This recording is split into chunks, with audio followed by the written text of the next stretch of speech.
Ladies and gentlemen, and all genders outside and in between. This show takes place in a dark and twisted world where there are monsters and who knows what. Please be aware that some subjects may be quite triggering and may not be suitable for sensitive people. Thank you.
Every day, in ways big or small, you are called. But what dictates the summons you answer and those you don't? Is it free will? When in the New Testament, Jesus of Nazareth called to Matthew, a tax collector, to follow him, did he make that choice right there and then, or was it predetermined? Was it fate? Divine right? Something else? It is with this rumination on what guides the minds of people that we join our chapter, standing where certain summons have led them, answered or otherwise. You found yourselves in a circular room. It is dark, but not totally. Light filters in from the doorway at the top of the spiral staircase in the center of the chamber, filled with storage crates, each embossed with that wheel symbol, this time with 5 spokes. As the tunnel door closes with a decisive click behind you, it's like the crushing dark and the salt-tinged damp of the place alleviates all at once, leaving you in the dry, in the clear. In the light that breaks through in the dim ochre rays, you see the lazy flight of dust motes, and you are alone. What would you like to do?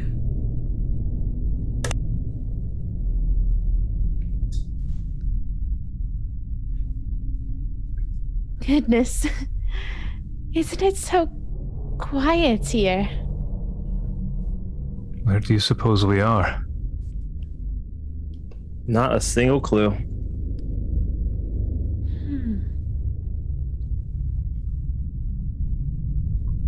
How light. Wow, goodness.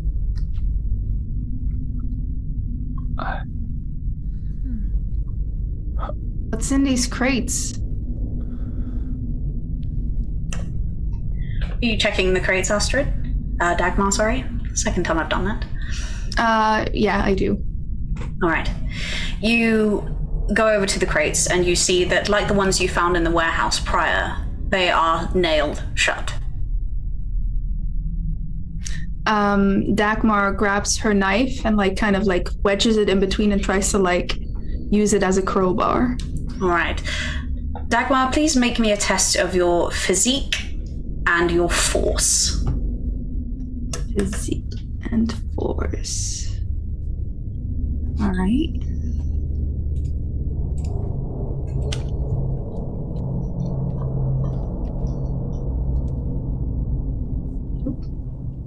One success. One success.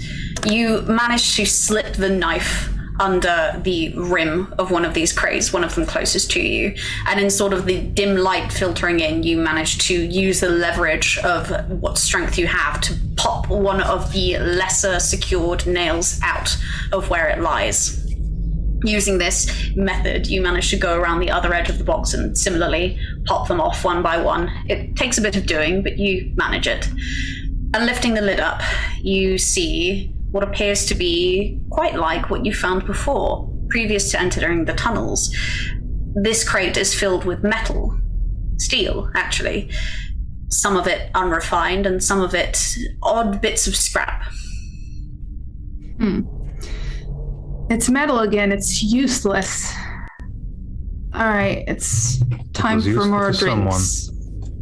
It was useful to someone, but...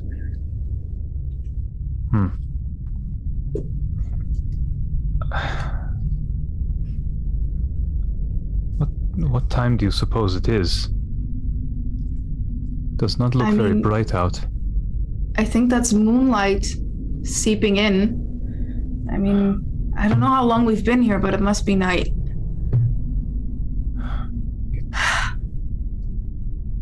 I suggest we take some time. We've all been through a lot, and to be honest, I just want to sit down and get inspired. Johan, would you like to get inspired? You know, after the day we've had today, I would love to be inspired. All right. Dagmar, as you sort of sit down with Johan and both of you try and get your bearings a little bit, we will have a small scene with both of you, wherein Dagmar, you may roll me your empathy and your inspiration, and may add an additional dice for Johan's help. An inspiration? Do you also have an additional dice from any items on your possession? I do. I get an additional die from this baby. Fantastic. Please add that into your roll. So let me quickly check. It was empathy and what? Inspiration, if you please. Inspiration, of course. Yeah. Got it.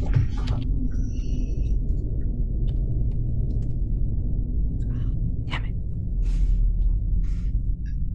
Oh dear. Nothing? Nope. Feeling very uninspired. Apparently so. It's unfortunate. As you're sort of sitting there ruminating, it's just something that isn't shifting in your mind. There's a spike of doubt that just doesn't seem to go away, even with Johan's gentle encouragement. Maya and Astrid, during this time, what are you up to? I would like to glance around the room in hopes of finding something that may uplift our spirits. All right. For this, roll me your logic and your observation.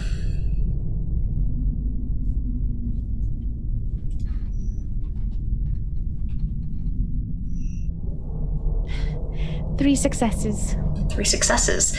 Okay, we shall come back to that shortly. Astrid, is there any action you would like to take? Seeing Dagmar and Johan taking a moment to catch their breath, Astrid is going to wander a little into this not quite maze of boxes and also find a spot to sit and try to breathe and recenter herself, and takes out her own flask. All right. In that case, please make me the same roll of your empathy and your inspiration, with an additional dice for your liquor.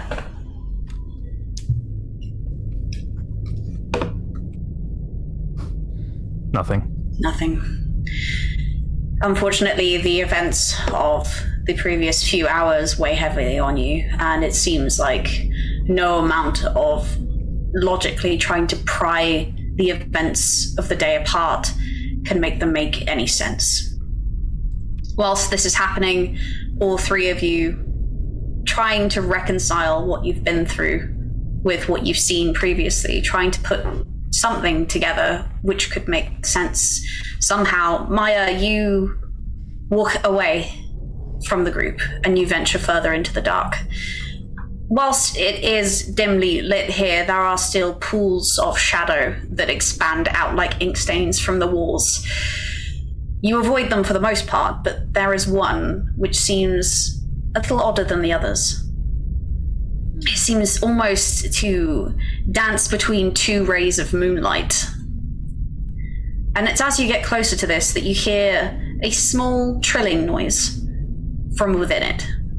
Getting closer, you see at the bottom of one of the boxes there is a divot that has been carved into the stonework through time and degradation, and in this pothole there is a small nest of twigs and little bits of hay and leaves and foliage, within which is a couple of very small bundles of black feathers that seem to move around slightly, puff themselves up, and sort of come to rest.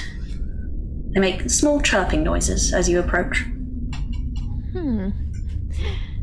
What fun! I would like to take a moment to peer a little bit closer. I would like to chirp back if I may. You may. As you sort of begin this two-way communication almost with these small chicks, they respond in kind. At first they're a little nervous. They seem unsure of you and unsure of what you're really talking about, but they get the general gist.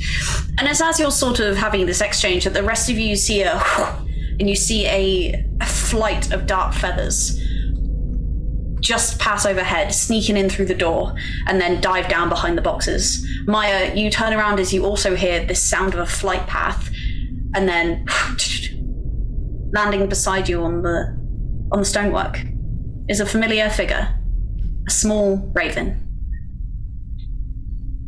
Sort of looks at you and cocks its head. Goodness me. What a place to find you, friend. Is that the bird from before? I think so. The one that took my pastry. Well, You hear a very loud cawing. Okay. I don't know how to feel about you yet, bird. You've got some making up to do.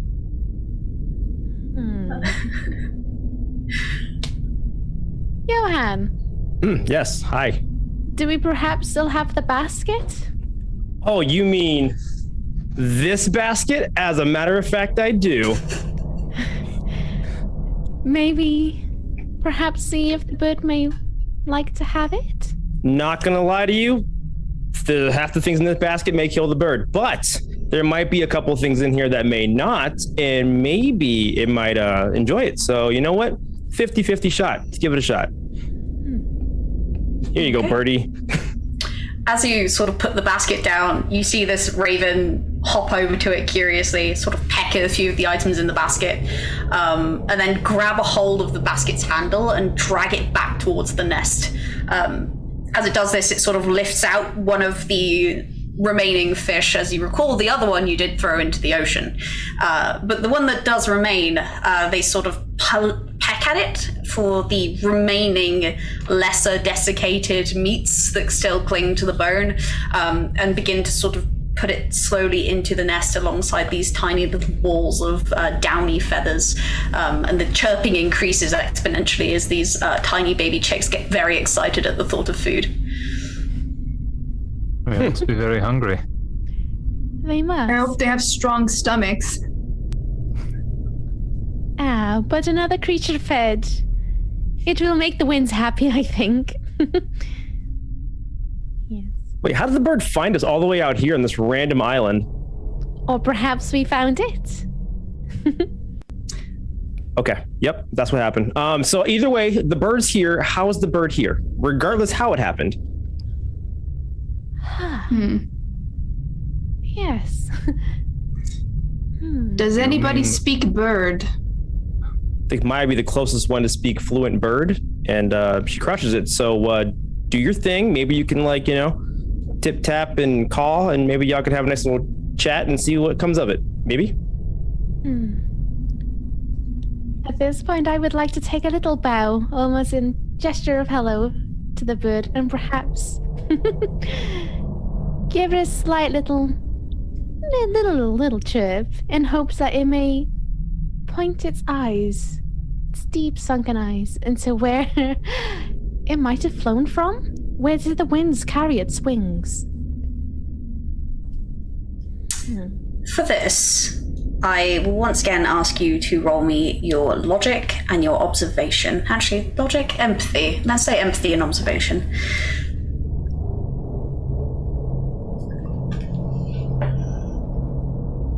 Oh, drats. No Oh dear. successes. Oh no. Now, if you're very intent on getting a result here, you can, of course, risk a little something. You'll be able to perhaps learn what you want to learn, but it will cost you.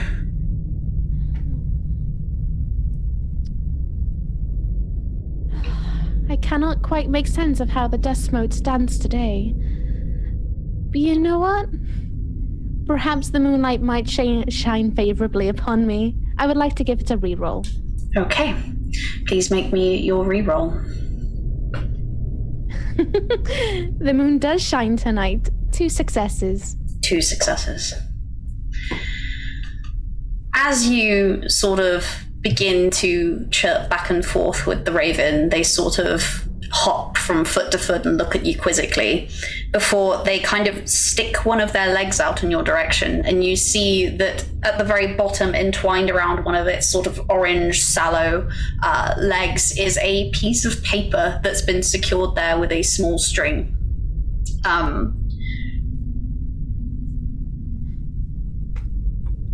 It seems like it's offering it to you. Ah, how lucky. I would like to slowly untwine this string for upon its little leg and have a look upon the note. As you unfurl this note and have a look at what it says, you frown as you realize maybe this isn't the help that you needed. Maybe this isn't quite right. There's an age to it, a crinkle to the paper, there's a bitterness, and it tears slightly in your hands as though it's been curled around this bird's leg for a very long time. The words are blurred, as though sunken into the paper, spidering out like veins, like cracks. And all they say are, "Help me." You are going to take for me the hopeless condition as you ruminate on what these words really mean and who might have left them. Oh dear, oh dear. What did the note say, Maya? It appears to be a plea for help. But I wonder if our path may have crossed too late upon this individual. What help could a bird possibly need? Perhaps it was not the bird. Perhaps it was another being. I have yet to see a bird take pen to paper, Dagmar. Well, then you haven't been to the places I've been to, clearly. All right. Of course not.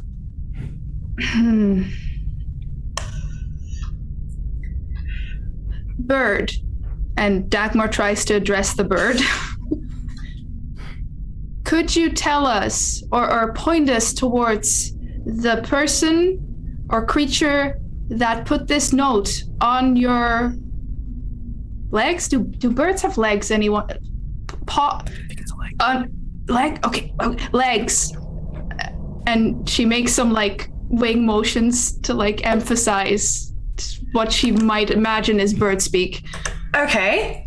For this, I'll have you roll your empathy. Let's see. How are you doing, Dagmar? Your empathy is not terrible. Let's have you roll some manipulation for this one. Let's see if you can try and get this bird to do what you want. And Maya, whilst this is happening, you're sort of still staring at the note, and it's as you're caught up in this moment of reverie, you realize with a start that you recognize that handwriting.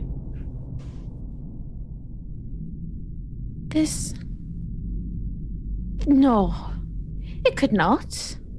Could it be so?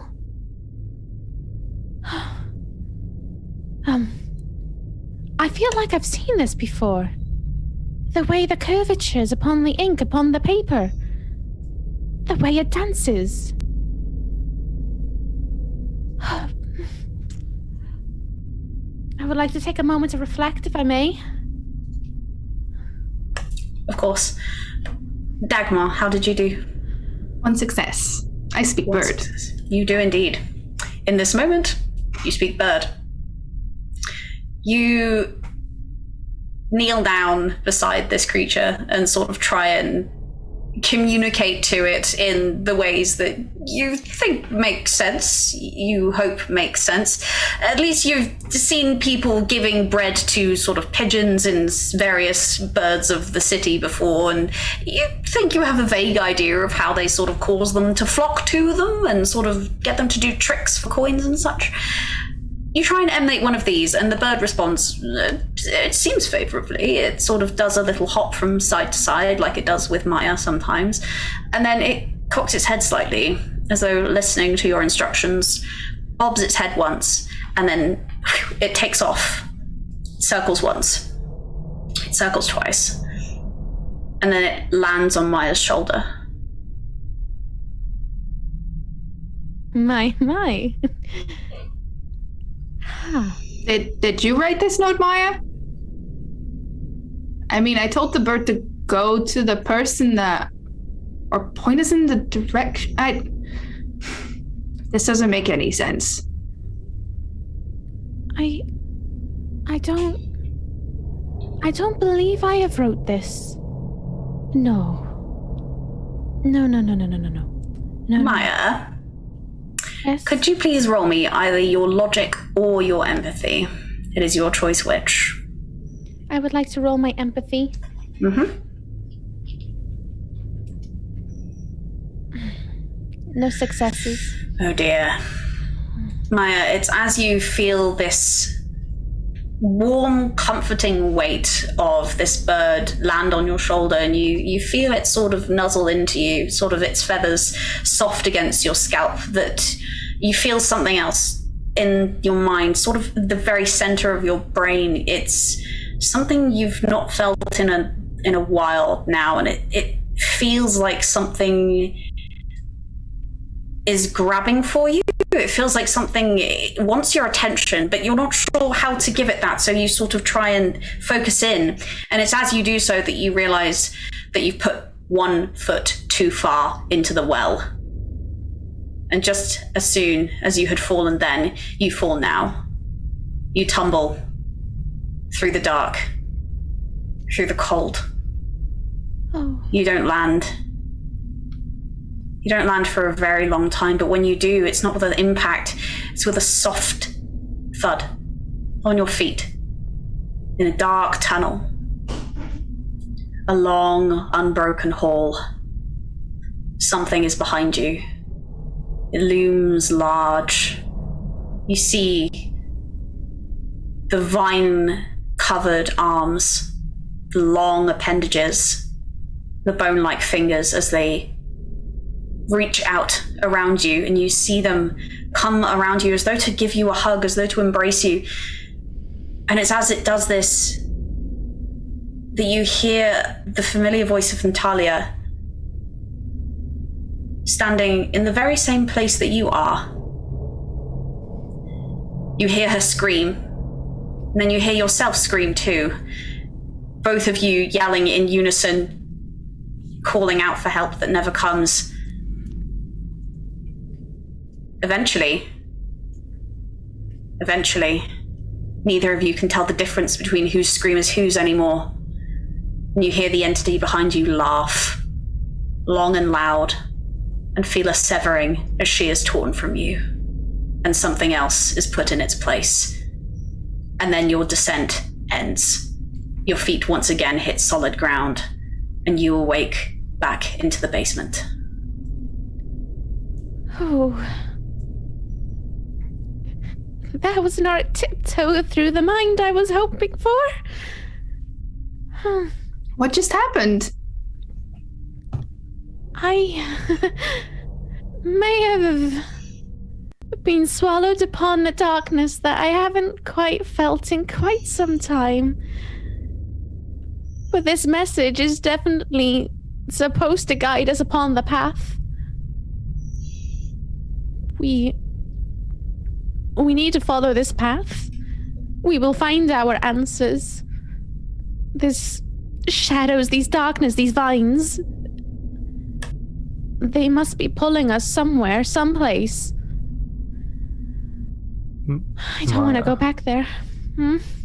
Maya, my dear, we have been on our feet and pulled in so many directions all day. I think perhaps what we need right now is rest.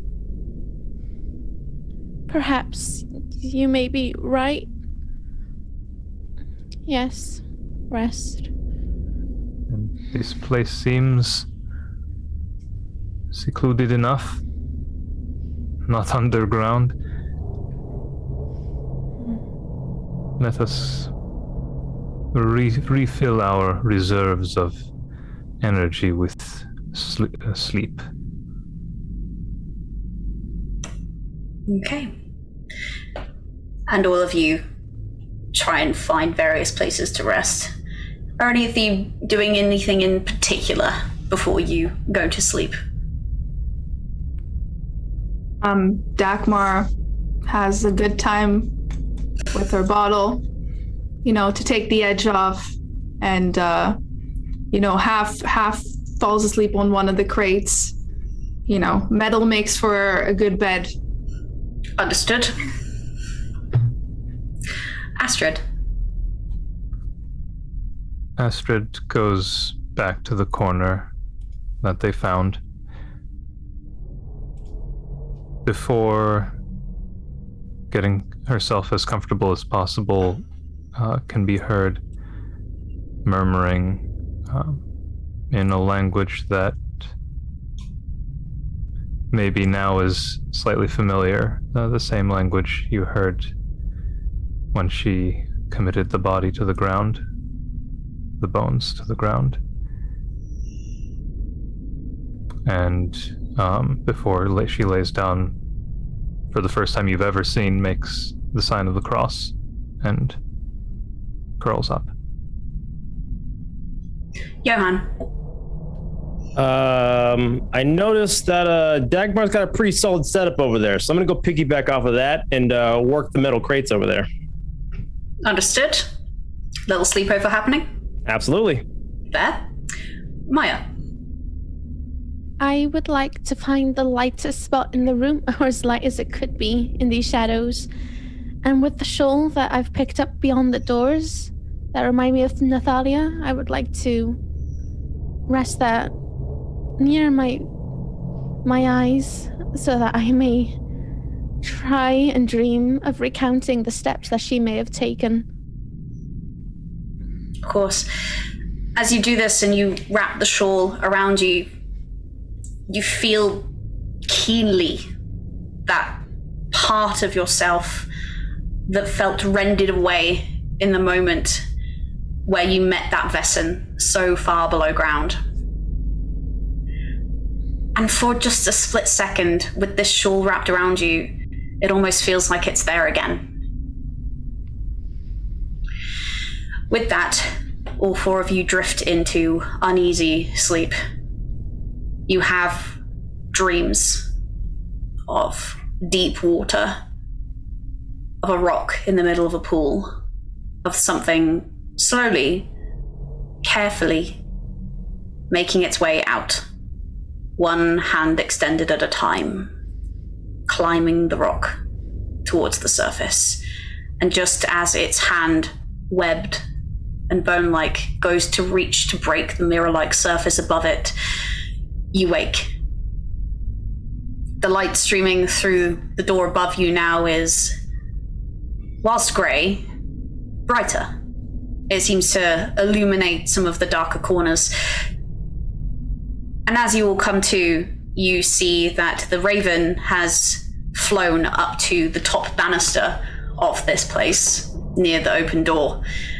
It gives a loud caw, as if to greet you all, and then flies back through the door and away.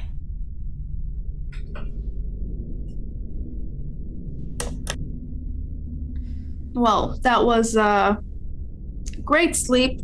Love that. Well, good morning, everyone. May the sun shine down.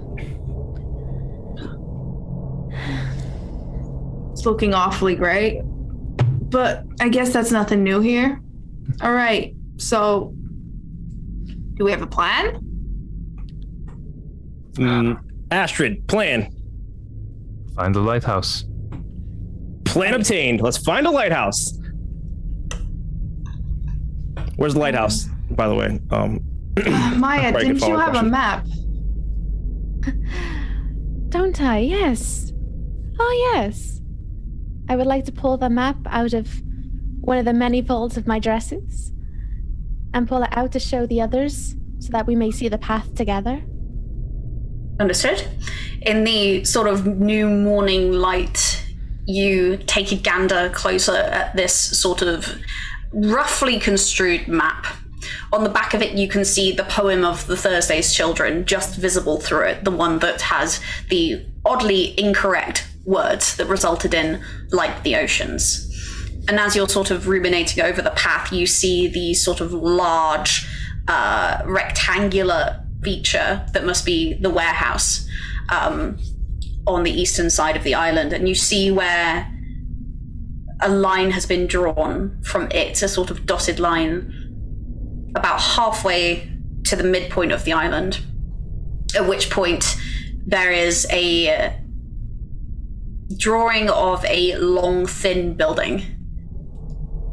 And around the top has been drawn sort of little spokes as if to encourage the idea of emanating light. Perhaps if we look outside, we can place ourselves here and make our way to the center. All right. Well, go right ahead. Okay. Who is leading the charge, as it were? Go In this ahead, case, Astrid. Is It's eager too early to- for Dagmar. Astrid is eager to see the lay of the land. Understood. Dagmar only leads afternoon. Understood. Astrid, as you come up the stairs into the main chamber, you are the first to see what awaits you. You see where this sort of metallic, rickety staircase continues upwards towards higher floors. The staircase here, however, opens into a cylindrical room with windows set into the walls that give a good view into the mists of Vreta Isle. The furniture is heavy and oaken, with workstations set up along the walls and comfier chairs near a fireplace that is currently dark, furthest away from the door that would lead you back out into the island proper. Nearby, you can hear the swell and crash of rolling waves that break upon a rocky shore. You imagine it'd be quite nice in here, say with the fire going, perhaps a cup of tea and some good conversation. But that's not the case now. Much of the furniture has been thrown around, laid on its side. One of the workstations has even been fully tipped over so that its legs stick out sideways. The papers that were held in and on said desks have clearly been rifled through, many of them left in haphazard stacks, with the drawers below left empty, as though something has been frantically searching for something. On the wall there is a corkboard with 3 long nails hammered into it that are currently empty. Above it are the words, "Light machine keys. Do not remove unless authorized." Well, we're not the first people to come through here, and man, there's furniture. We could have slept on I furniture was instead thinking of the metal. same thing. Oh my gosh, I'm so upset about it. We could have had a fire. It would have been great, like legit mini party with like in comfortable settings. It would have been amazing. Yes, wooden well- chairs are very comfortable for sleeping, and it's true. We have a bigger problem, though. It seems that without a key, we will have difficulty entering the lighthouse once we encounter it.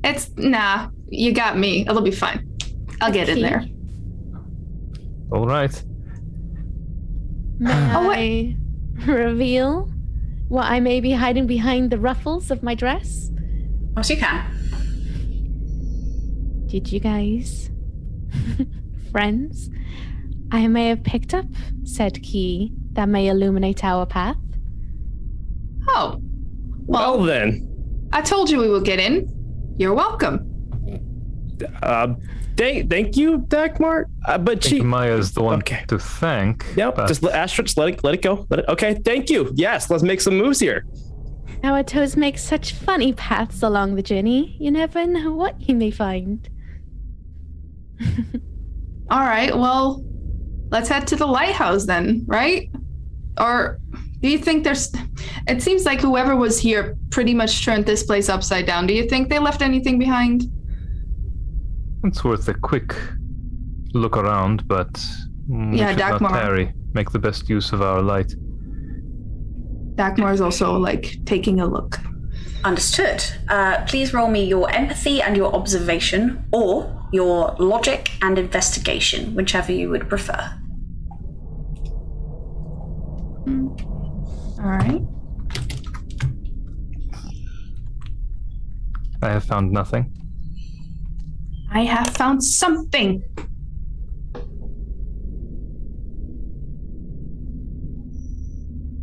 May I also tiptoe my fingers along the desks, along the chairs to perhaps find something? Anyone who would like to make this roll is more than welcome to. Johan, you are also more than welcome. What was the roll? Either your empathy and your observation, or your logic and your investigation. Marvelous. One success. Okay. 0 successes. Those of you with one success, the first thing you realize as you're wandering around this room is the oddly cylindrical shape. Taking that into account and looking up at where this staircase sort of spirals and ascends upwards, you see how it goes up for a very, very long way.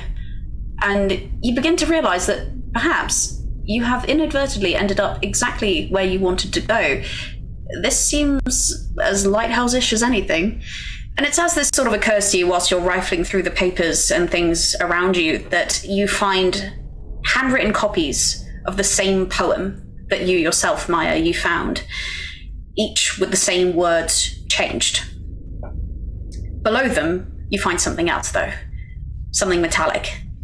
Pulling it out, you see a key, engraved with the number 14. 14. For those of you who perhaps weren't so lucky, you find yourselves unable to step too far into the room. Going to move towards an unturned table or perhaps a desk or a stack of paper, you glance up towards one of the windows. And it's as you look out into the mists beyond that encroach, pressing themselves tight to the windows, you find yourself recoiling when you swear you see something shift. Something iridescent. Above you, there is a clap of thunder.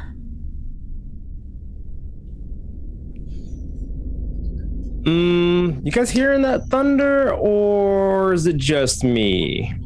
I heard it, but guess what? We're in the lighthouse. Told you I would get us in. We're here. We found it. Once again, you're welcome. Let's go. Goodness. Always coming through. Astrid glances around, and you said there was another exit. Just the one you came up through, and then out onto the island proper, there is one door. Is it open? No. It's not open, it is closed, but you are not sure if it's locked. I would like to check if it's locked. As you go to press it down, you realize it is not locked. Perhaps let us use the key to lock the door. I fear I may have seen something outside, the same thing that may have done in our poor Alice. Maya, would you mind trying to close the door with that key of yours? I could see if the door would like to accept the key. And so I wander over with the metallic object in hopes that it may speak the language of the door in order to tell it what we want. Are you using the one engraved with the number 14 or the one you found on Alice's body?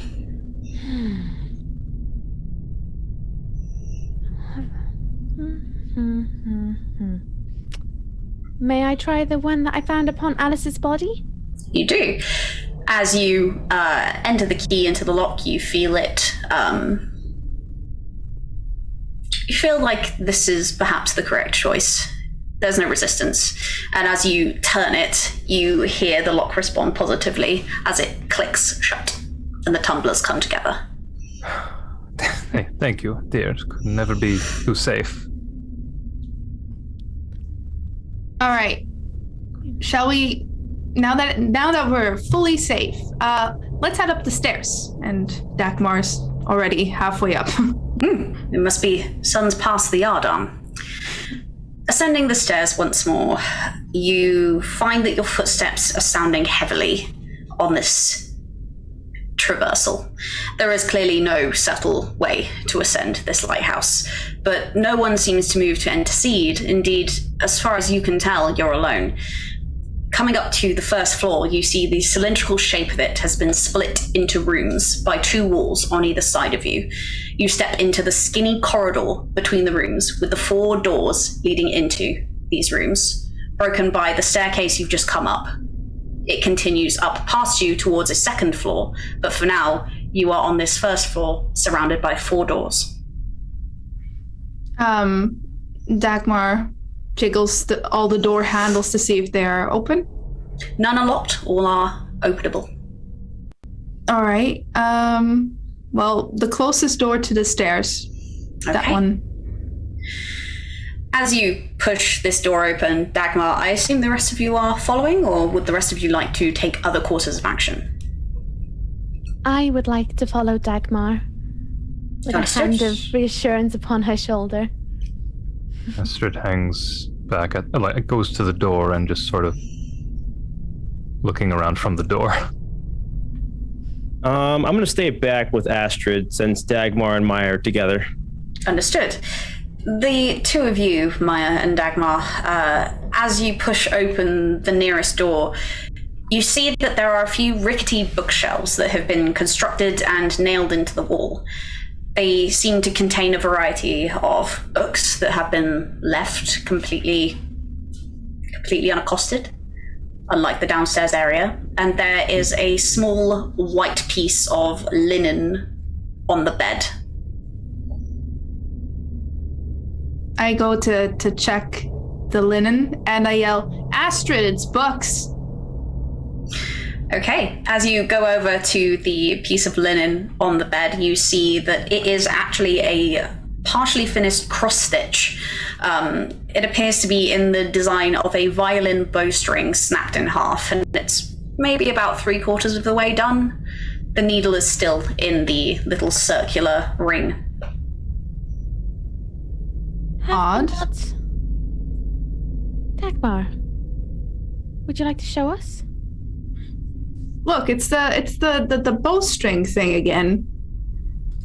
It's embroidered. I could never have the patience for that. Astrid, you seem like the person who embroiders. Is this your room? It's books and embroidery. Go ahead. You're muted, Astrid. I suppose I could see what kind of books these are. Wait, did you say what is embroidered on that? It's the broken bowstring thingy again. I handed over to Astrid. This is the symbol of the Junta, the group we were to meet. I mean, isn't that logical though? Isn't this their island? No, they are a group from the university with connections. This may well have been Alice's room. Well, I see why you liked her.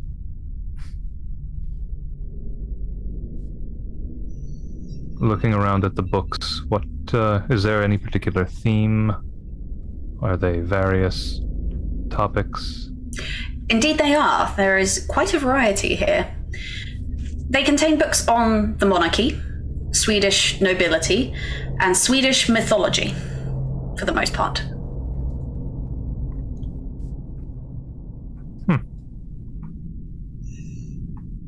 May I take a peek under the bed? Of course you may. Roll me your logic and vigilance, please, Maya.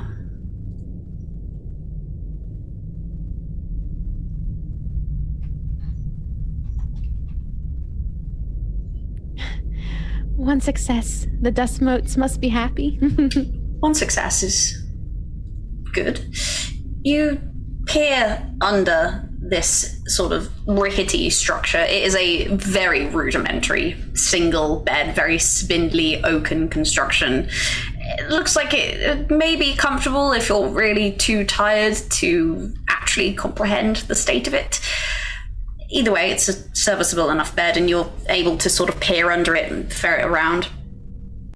Other than the sort of the grime and the dust, you're about to sort of give up on finding anything when your hand brushes a sort of, it feels like a piece of paper, maybe?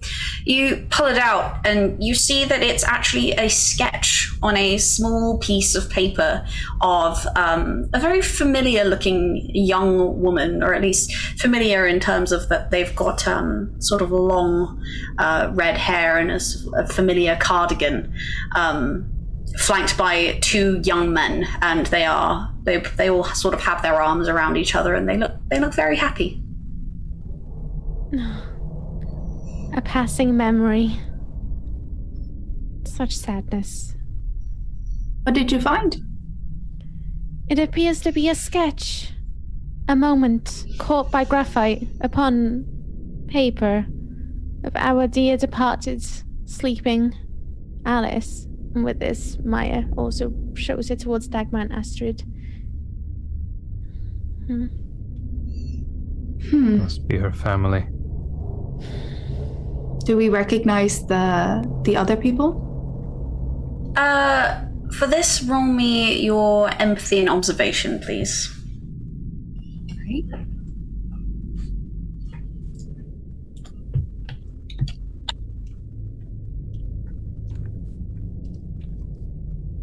No. No idea. Unfortunately not. You can see that they are very young men. They are the same age as Alice, you would imagine. They appear to be sort of peers.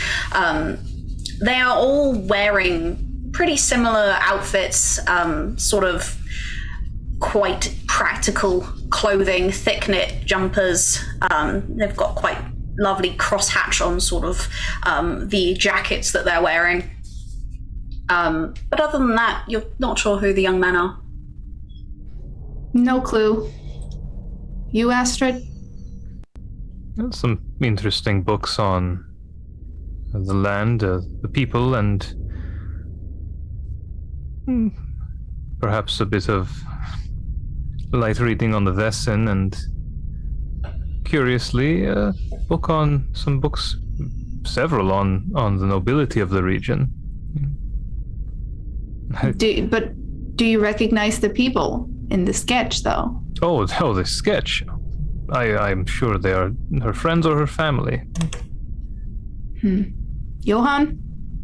Oh, no clue whatsoever. I'm letting you guys do like the detective work and stuff like that. I'm making sure we're safe out here, guarding the door like a boss. Johan. Go on, Astrid. Oh no, you sell yourself short. Go on. Well, all right. Let's check the other room, shall we? Let's. The door next to it. Understood.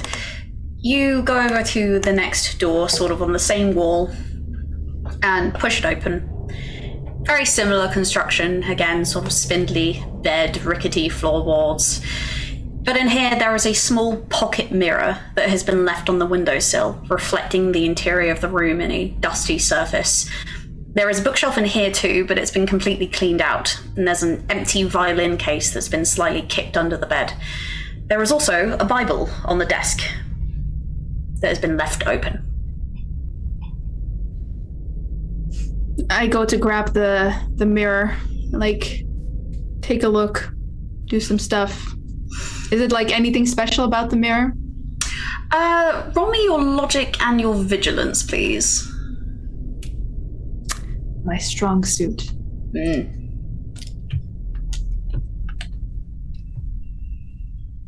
This is a regular mirror. It's very dusty, but sort of as you sort of peer into it, you're able to readjust your curls and maybe wipe away some of the grime that's accumulated over your time underground. The rest of you, what would you like to do?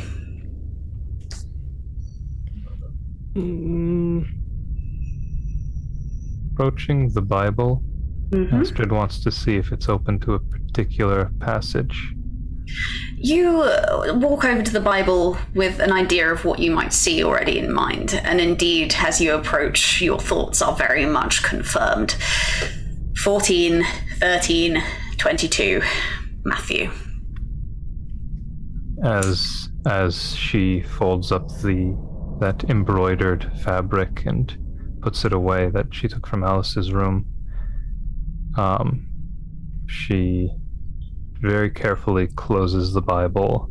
Is there a window beyond? There is. As you're sort of closing it, you notice that the passage in particular, the loaves and the fish passage, has a line underlined. When Jesus heard what had happened, he withdrew by boat privately to a solitary place. And it's as you notice this line that you are able to sort of turn and notice how there is indeed one window that is peering out into the outside. Maya, Johan, what do you see outside the window?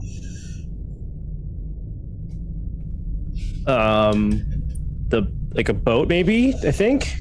I don't know. May I look out the window? You may indeed. As you take a look, you see encroaching fog, a thick, rolling mist. Beyond it, you can just make out the undulations of the waves, you think, but honestly, not much. The fog is very dense. It's very difficult to see much. I see nothing but fog. It still hugs us near, it seems. With this, I would like to take my fingers and follow the wall towards the door, almost awaiting to take another step into one of the other rooms. How large is the Bible? It's not very big. It's sort of just about bigger than pocket size. It seems to be something more that one would keep in their room rather than carry around, but it's not massive. Considering that, I think this particular tome Astrid will gingerly take and sort of hold as we continue to wander. Understood. Does the mirror seem valuable? Not particularly. It's a very small, very dirty pocket mirror. I drop it. You drop it. Okay. As you do so, you drop it to the floor and you hear a small cracking noise. And as you sort of glance down at it again, you see how there is now a hairline fissure running through the middle of the mirror, sort of spidering out into the surface. Wasn't me. And she carefully like shimmies out of the room to the next door. That perhaps could be 7 years, Dagmar. It's fine. Luck is on my side again. I suppose we will find out. I would not challenge the ways of the universe if I'm cautious about that. As you move out of this room, you head across the corridor. This next room, as you push it open, again, sort of sparse, simple. But in here, there is a crowbar that's been leant up against the far back wall. A stack of hastily scrawled papers sit on the desk next to an empty metal cup that has been tipped over and left on its side. You could just see as you enter that there is a little engraving, the sign at the edge of something on the edge of this mug. Sort of on the bottom. We could have used that crowbar much earlier. Dagmar grabs the crowbar and is like, ooh, and like tucks it underneath her arm. It's now Dagmar's. I can use this. I would like to dance amongst the moats. I'm sure it's rather dusty through here. Who knows how long it's been. And I would love to tickle my fingers through the air and place my hands upon the papers and begin to flick through them. Mm-hmm. As you sort of flip through these pages, you see that they are pamphlets. They speak of unionization and secret meeting spaces out from under the eyes of the Lord of the Island and his foreman. They encourage workers to come along and join the organizers in demanding better pay and working rights. They're a little slapdash, and each is handwritten. They use no names, but they do mention, however, that the meeting place in question is the private dock in a sheltered cove just past the lighthouse and to the north, one that most of the workers on the island don't know about. A potential new path. Maybe one that diverts us after we explore this one a bit more. And with this, Maya takes the pamphlet, almost glances it upon her friends, and then ruffles it into her dress. Perhaps for later. All right.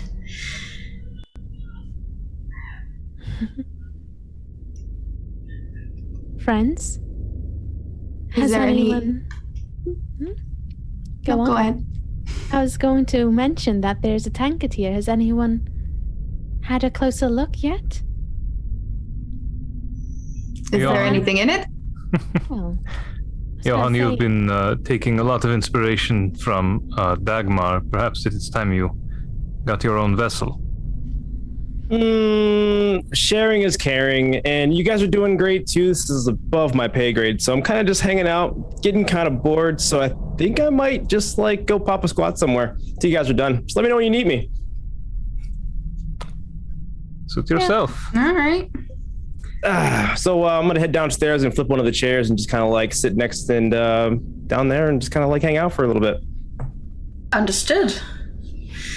All right, good luck, guys. For the rest of you, who is approaching the cup? Astrid will go and just like kind of flip it up into their hand and... Understood. It is a sort of rudimentary metal mug-looking thing. Into the side of the cup there has been engraved the letter H.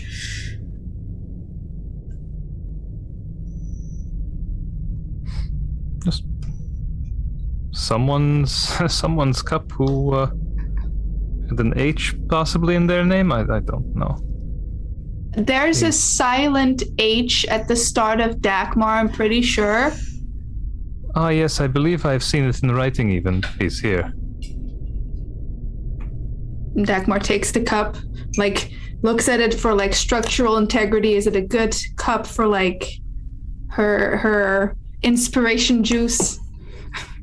Seems so. And it seems that whoever owned that before Dagmar claimed that property ownership was, 9/10 of the law, has had similar ideas. At the bottom of the mug is sort of the sweet-smelling residue of older alcohol. It's good taste. And she pours, like, a little bit of her own inspiration juice on top, like, swishes it and takes a sip. All right.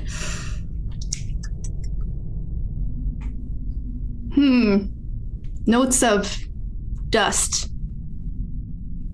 Ah. And she pours it out. Understood. We will leave that there. You know what you did. Okay. What would the rest of you like to do, left alone in this room? Especially as you hear Johann's steps begin to descend away from you down the lighthouse. May I run towards the steps? Not quite making my way down quite yet, but yelling behind Johann to try and stop him? Of course you can. Johann! Johann! Stop. What? Why are you so timid? Come hither. I mean, you guys got it, right? Johann. The man is trying to nap. He But had a lot of inspiration juice. You'll learn. But does he not seem almost timid to you? Why is he leaving us behind?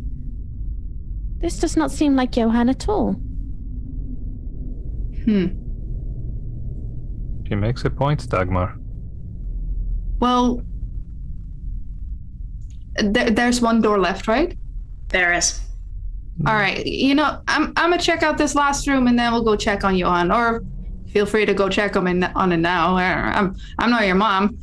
And like, Dagmar goes for the last door. Understood. As you reach this final door and once again push it open, you see an immediate difference. The bed has been flipped up onto its side and pushed against the far wall to make space. In the middle of the room, brick dust coats the floor, and odd piles of brick litter the room in disparate stacks. There is a pile of construction tools by the window, and what appear to be sort of weighty burlap sacks lined up against one of the walls that are currently empty. This is odd. Well, considering the secrets in the warehouse that we found, perhaps not so odd. Perhaps someone was hiding something here and needed to remove it in a hurry. Perhaps. Maybe there's some trace of it remaining. Should we move the bricks? Let's look around them first, but Johann, there's some bricks here. We need your arms. I'm not gonna carry shit. On my way. Johann, as we'll cut away from these three for a moment to check in on Johann before he makes his way up. Sword out, Johann, you have ventured down to the first floor once again. Finding yourself in the circular room. You look around, find perhaps a nice chair, sit yourself down, have a rare moment of peace. It's odd. You've never been one that really sought solitude, but perhaps in the wake of finding all of these new friends, the odd moment of quiet is somewhat nice. To be sort of left with your thoughts for a moment. And as you are able to ruminate over what has happened to you over the past couple of hours to a day without the ever-present chatter of others around you, you begin to maybe formulate some of your own conclusions and be able to recenter yourself. And it's as you're sort of thinking of this and you begin to prepare yourself to once again join your friends that you feel the hairs on the back of your neck begin to stand on end. You feel a heavy prickle run across your skin. The smell of something cloying. Ozone. A second later, the skies open. A heavy rain begins to pelt the windows, chasing away the mist in a matter of seconds in favor of a sheet rain downpour, accompanied by a roll of thunder in harmony with a whip crack of lightning as it splits the sky in twain. Under the sound of the thunder, there's something else as well. A low rumble, like a deep groan echoing in the hollow of something's throat.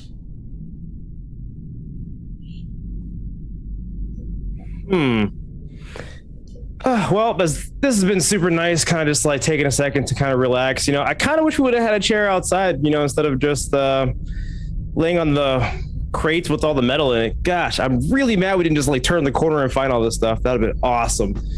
I don't know. Everyone's like doing detective work. And I'm just like, I don't know. I just want to train. Just want to keep working on things, but I don't know. And the weather is super, super weird, but I don't know. Again, it's over my pay grade. I don't know. I think I get a really weird feeling about everything in this little area here, but the door is locked, so there's always that. I don't know. I guess I'll just join the group. I guess there's really nothing else really too pressing going on down here, except for the usual weirdness that like hits the weirdness scale on a regular basis around here. So. Understood. You make your way back up to your friends without incident, and just like them, you see them milling around a room with a bed pressed up against a far wall. You see bricks lined up in disparate stacks, burlap sacks, and construction tools. What would you all like to do?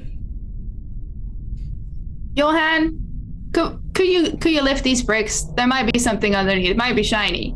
Absolutely. I've been looking for a reason to get my strength up, so show me the bricks. I'm on it. I gotcha, buddy. Okay. Johan, roll me your physique and force, let's say, with an additional dice for Dagmar's help. I gotcha, and 2 successes. 2 successes. Excellent. As you manage to lift these bricks and sort of move them away from where they've been laid, you notice that there's no real rhyme or reason. And in fact, as you're moving them, it seems like they were once part of a much bigger stack that has been slowly thinned over time. You in fact see the brick dust leading from these stacks towards the sacks in the corner of the room, and going over to them, you see in the sacks themselves there is remnants of this brick dust in there too, as though what was once here has been since transported away, sort of sackful by sackful. As you're moving them, you note that under each are odd little divots, as though each brick was perfectly created to fit one on top of the other. More than that, they're extremely heavy. Each of these seems to have been perfectly constructed to be the most difficult to move it could possibly be. And yet, here you are. That's quite impressive, Johan. I'll be honest. Thank you. I think the inspiration juice is paying off a little bit. Perhaps. Yes. It does dull the pain. May I take a moment to glance around the room while everyone seems quite busy with these bricks? Of course you can. Are you looking for anything in particular? Perhaps if there's another answer here that may not be quite so in front of us. Understood. Your observation and your empathy, please, Maya. Mm-hmm.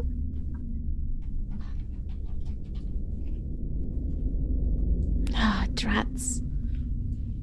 Appears no successes. No successes, understood. As you're sort of milling around this space, you can't see anything of note in here, but more than that, your eyes keep being drawn back to the window outside, to the driving rain that is now absolutely pelting it, to the mists that are slowly being chased away. And it's as these mists sort of dissipate that you're just able to see the oceans a little more clearly as they break against the shore, getting more tumultuous by the second. And you swear for just a second you once again see that thick trunk-like appendage breach the surface and then sink again.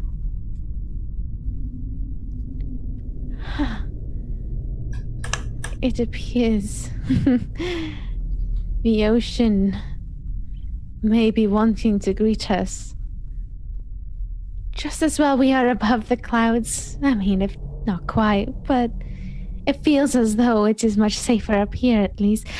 What have you friends have found? I always say it's better to carry bricks inside than carry bricks outside, so... Only bricks all the way down. Insert Perhaps witty brick so. thing here. Hmm. Yes. If the ocean is coming to greet us, however, perhaps we should hasten our steps. Wait, is there anything, like, is there anything underneath the brick? Doesn't seem so. Dang it. All right, well, let's head up. Let's light up the ocean, right? Okay. As you move away from the first floor and towards the second, you notice that the staircase seems to be creaking more the higher up you get. Soon enough, you see why. A few of the stairs have been caved in. One in particular is gone completely, and those on either side of it are significantly damaged on the right sides, forming a gaping hole that would be passable with a small yet vigorous jump. As you come across it, you notice that where the stairs have caved away, there is a cavity that has been revealed in what little of the half-destroyed stair remains. The wind of the storm begins to rattle at the shutters and window panes of the lighthouse, and for just a moment, a flash of lightning briefly illuminates something white and fluttering stuffed inside the cavity where the staircase has been broken. Is there something there? Yeah, what's that? Can we reach it?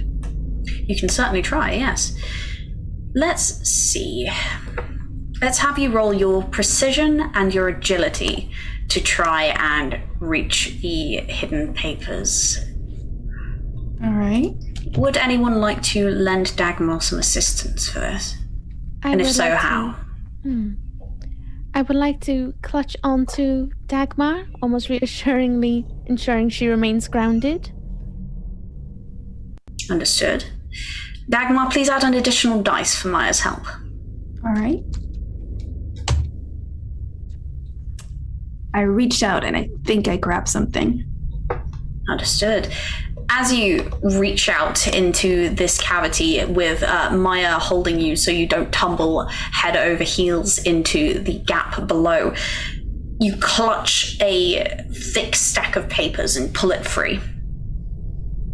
Once again, you find these pamphlets discussing unionization, discussing meetups in this secret harbor, and as they're all tied up with this brown piece of cord, you notice that also tacked to the top of it is another piece of paper, a letter. Does it say to who? It does. It says, Harrison, Clark, please, you must give me more time. I'm going to confront the Lord. I'm going to present him our evidence and show him there's no way he can keep up this empire built on bones. I'm not naive enough to think that he won't hurt me, but I hope knowledge of who will be coming for him if he does will dissuade him. I know you have a plan you're not telling me about, and I know that look in your eye telling me you're going to do something drastic. I'm not stupid. Please don't. Alice. On the back of it has been scrawled in a shaky hand the words, I'm sorry, Allie.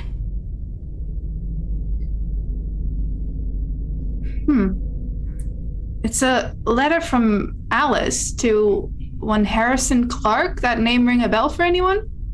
It seems to be a Harrison and a Clark. Two separate Harrison people. and a Clark. Well, the mug, your mug with the silent H. Perhaps the drawing of Alice Oh. and the two males, perhaps? Indeed. Did you keep the drawing, Maya? That I did. And I would like to take out the drawing and present it. Astrid actually takes a closer look at it this time. Okay. Your logic and let's see, for you, Astrid, let's make it your learning.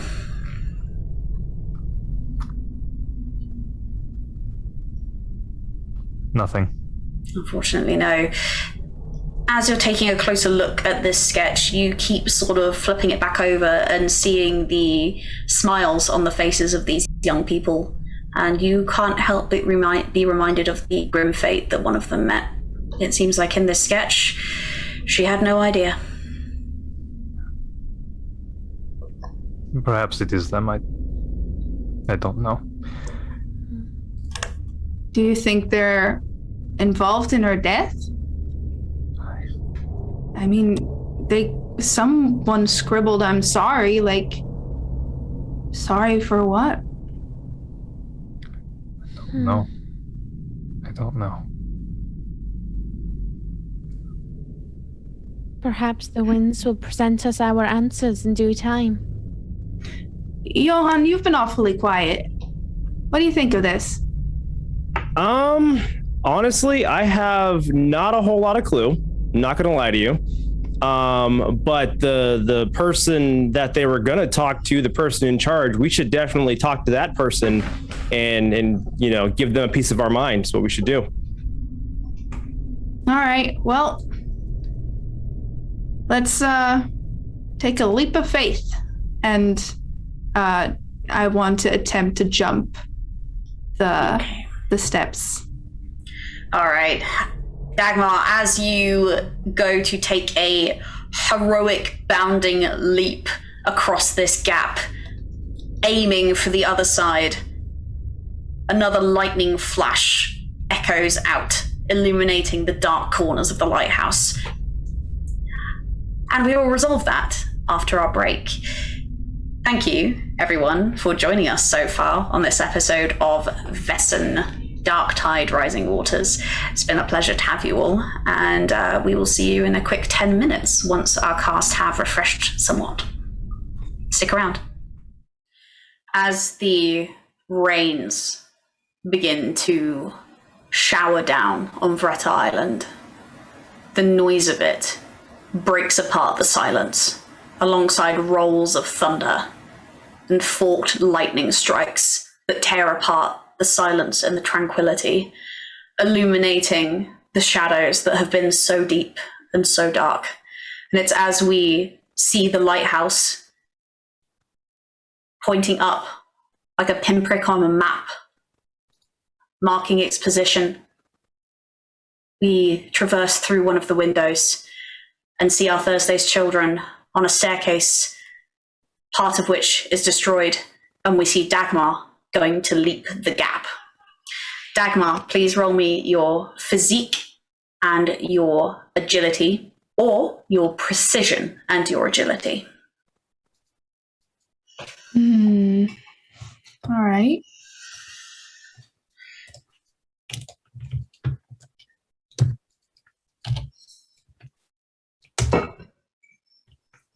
I have a success.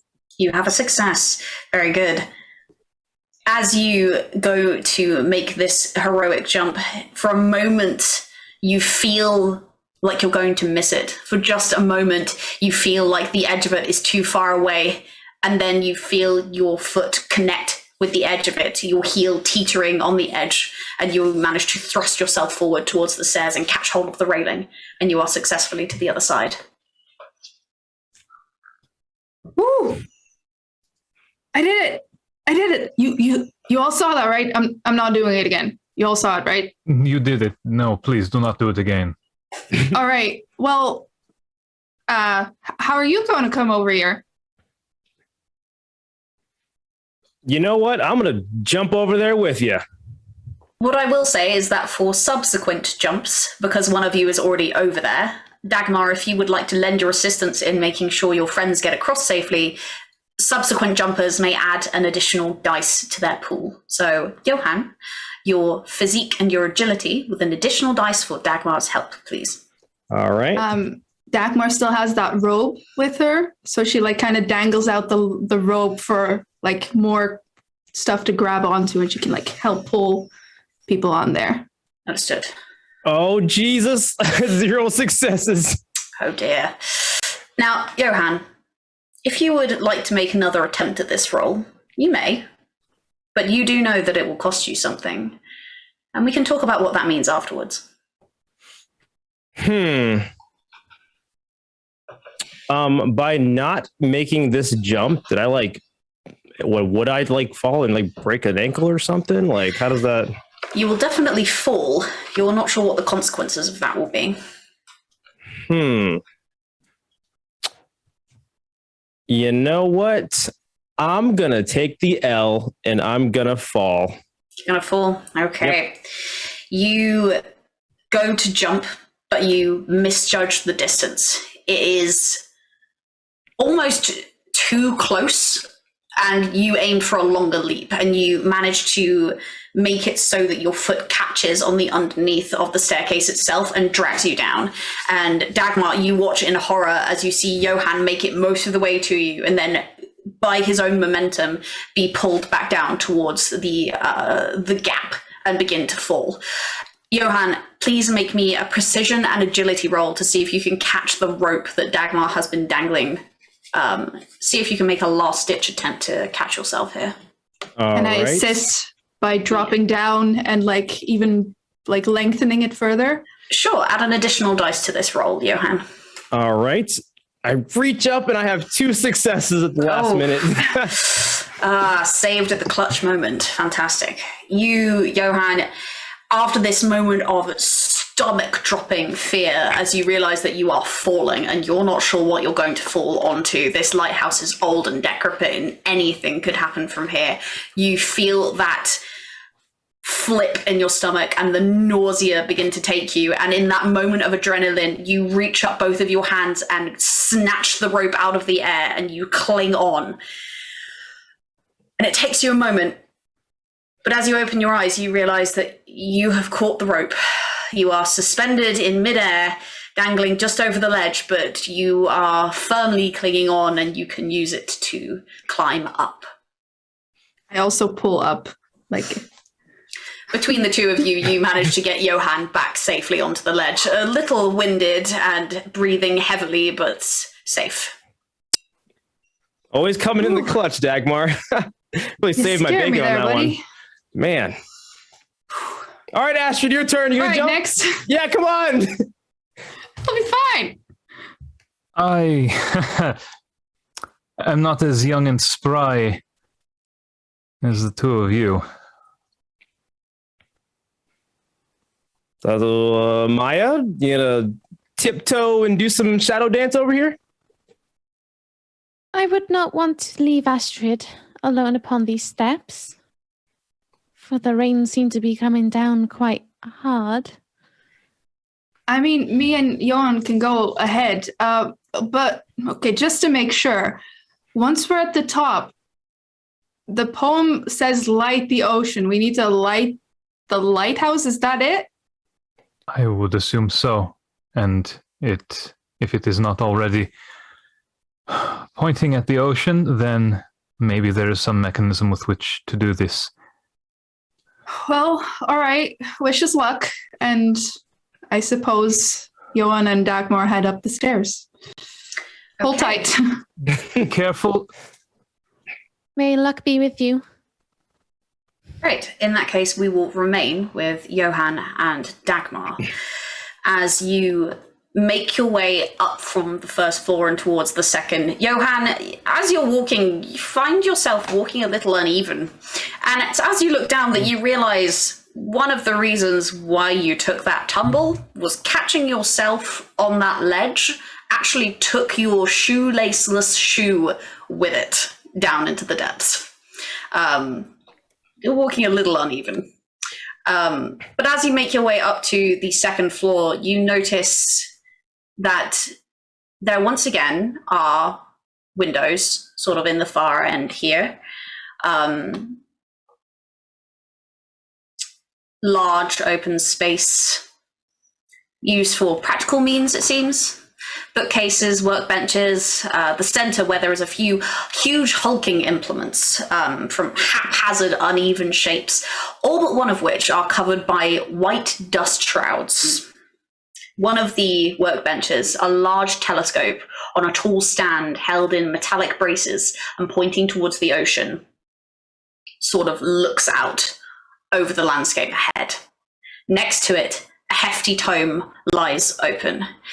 And just above that, you hear a whistling noise and the rain's getting louder, and you look over to see one of the windows is broken, and that sat on one of the parts of the window where it is less jagged is that raven again, and they are sort of just watching you as you approach.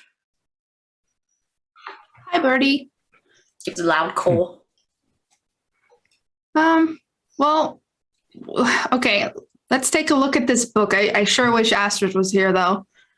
Yeah, heard that. I take a look at the book. You take a look at the book. Okay.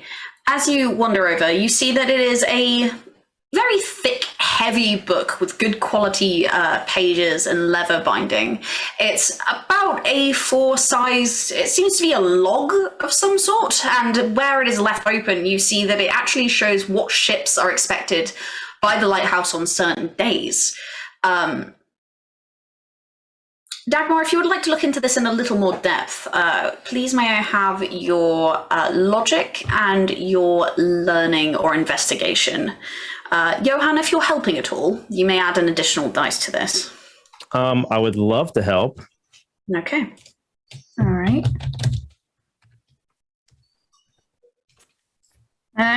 This doesn't mean anything to me. Unfortunately so.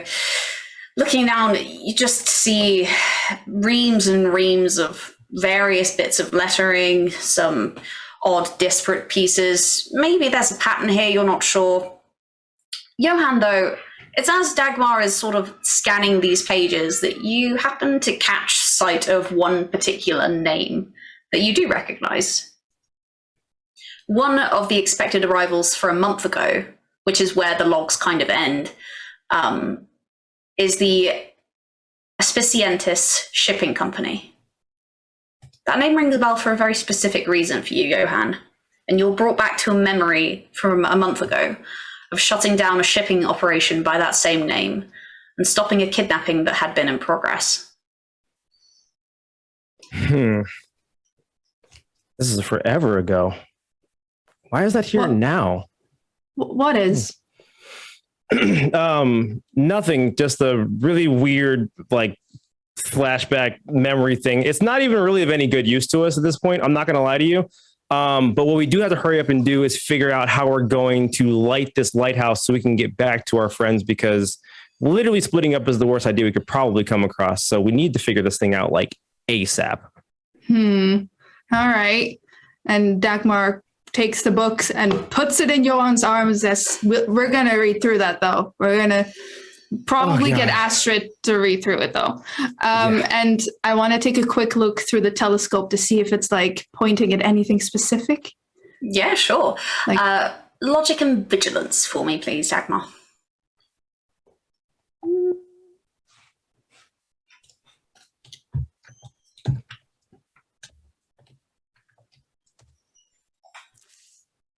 Nope. Oh dear. Yes, unfortunately, as you sort of peer through these telescope lenses, it doesn't really unveil anything specific. It seems also that the focus is slightly off, because everything you see through the lens is ever so slightly blurry and oddly iridescent. I think my eyes might be... I might have had a little bit too much inspiration juice. Did it put a ring on my eye, Johan? I mean, no. You look great. You crushed it. A little bit. We're not going to tell her, though. Yeah, that's fair. How about you look through it, Johan? You know what? Here, hold the books. I got it. I'm going to look through the scope.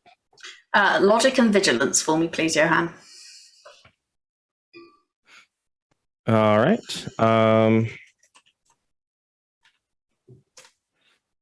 Also 0 successes. I see.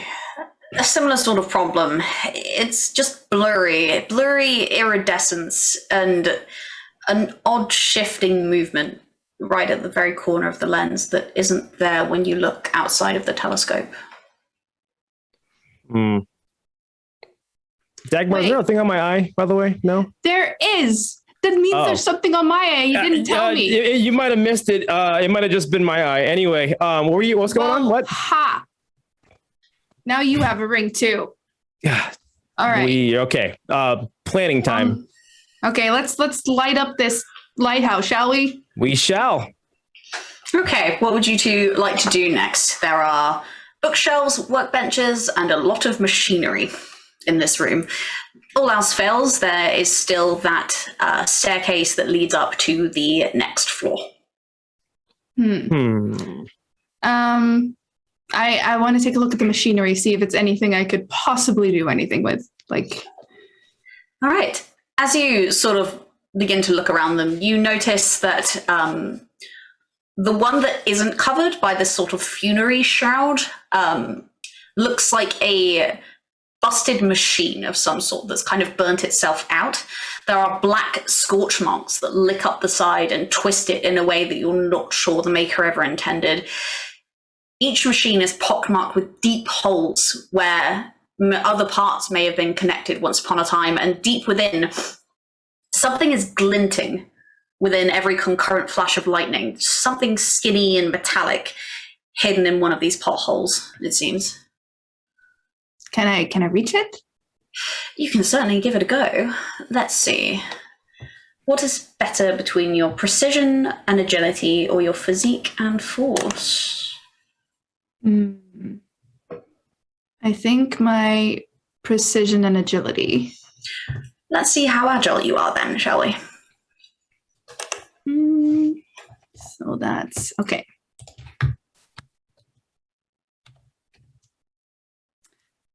A little agile, one success. One success. Very good. You reach into the twisting metal, carefully moving your arm inside the pipe and reaching your fingers for that glint of light within. Eventually, after almost a full minute of struggle, the stench of oil stinging your nose, your fingers close around a hefty metal object with a familiar shape. Bringing it back out into the light, you see that it's a key engraved with the number 21. I found a key in a machine. Pretty sure that's not where keys are supposed to be, right? No, you're definitely right. Also, got a flashback to the last time you went to go reach for something, and then you just basically bled out. So I'm glad that didn't happen this time, because we would have been in a spot. Astrid was wrong. I can stick my hands into things when things are shiny. It's fine. All right. Now, I don't really know how to work any of this, though, but I don't know. Like, there's just a bunch of books and dust. And to be honest, I'm allergic to dust. So I don't know. Like, maybe we can grab some books and throw them down to Astrid later. But I was thinking that too. I suggest we go up.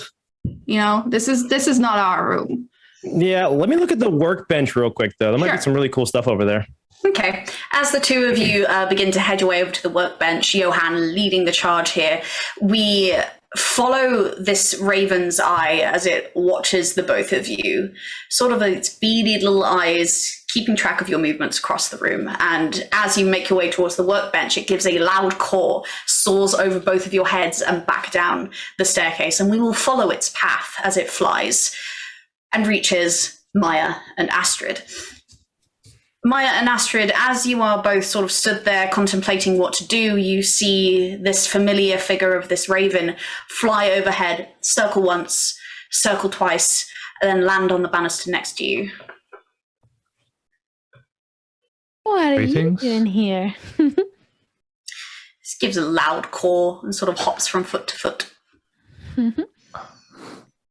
How curious. May I call back to it? May indeed.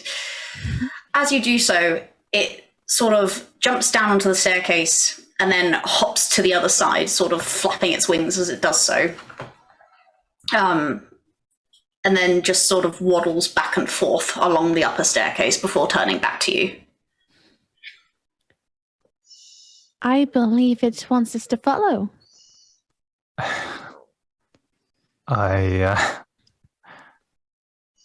Across and up. Yes. Yes.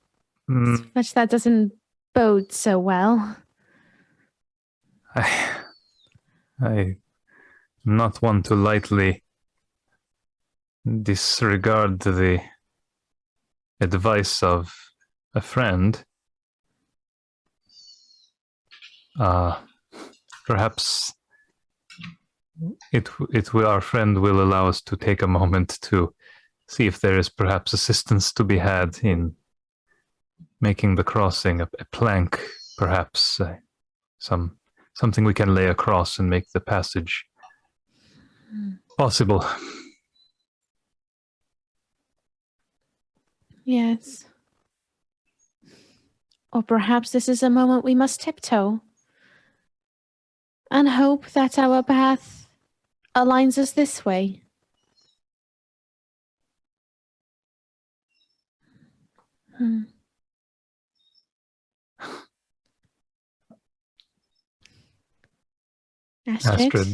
Astrid shrugs and says, I suppose if we cannot find something, we must. Maya gives a reassuring pat on Astrid's back and proceeds to let the air potentially hope to answer Astrid's questions. As you turn back towards the gap, the rope that Dagmar had left on the other side is still sort of present. And you watch as this bird sort of grabs one end of it and sort of flies back over to you, drops it at your feet. Astrid, is this not perhaps an answer?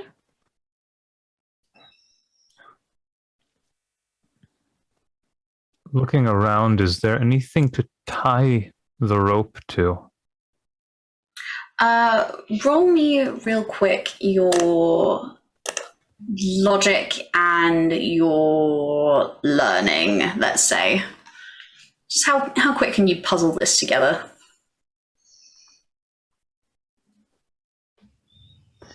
No successes. Oh dear. As you're looking around, you see plenty of places to tie the rope, but you're not sure that any of them are particularly favorable. There are many ways you could go about it, but you're not quite sure if there is a preferred course of action.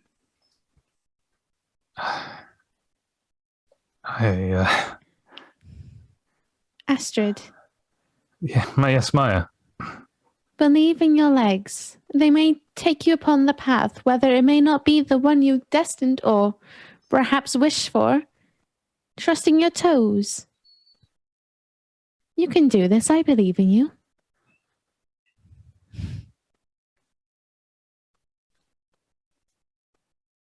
Would you like me to take the step first?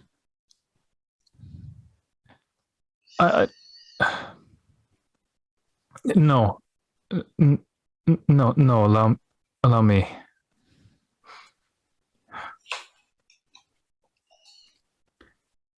Astrid takes hold of the rope and backs up a step and tries to take a flying leap. Okay, for this I will need your precision and your agility. Add an additional dice for using the rope.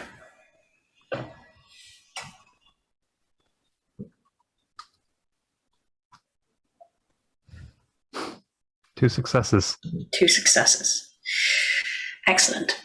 You take a hold of this rope and shakily, with trepidation, take a step forwards towards where the platform ends. Not letting yourself second guess your course of action, you spring. And just as soon as you are sure that you have fallen, that the wind whooshing past your ears means that you are plummeting, you feel solid ground land under your feet once again. You are safely on the other side of the staircase, rope still in hand, and as you land there, the raven lands on your shoulder and sort of nuzzles its head against you. Thank you, friend.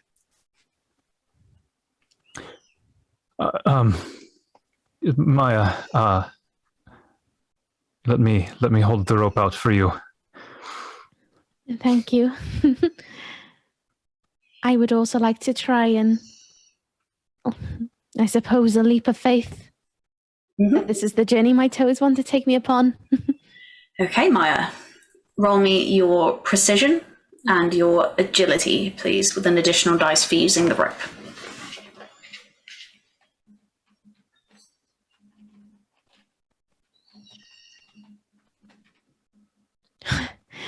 One success. As you go to leap, you hear not only the sound of your flight, but the sound of another flight as well, as the raven swoops off of Astra's shoulder and circles around to join you on your leap. And together you fly across this space, landing safely on the other end, teetering ever so slightly, but just managing to catch yourself. And you're both across. How about that? Trusting your toes, Astrid. Trusting your toes. The path will always take them.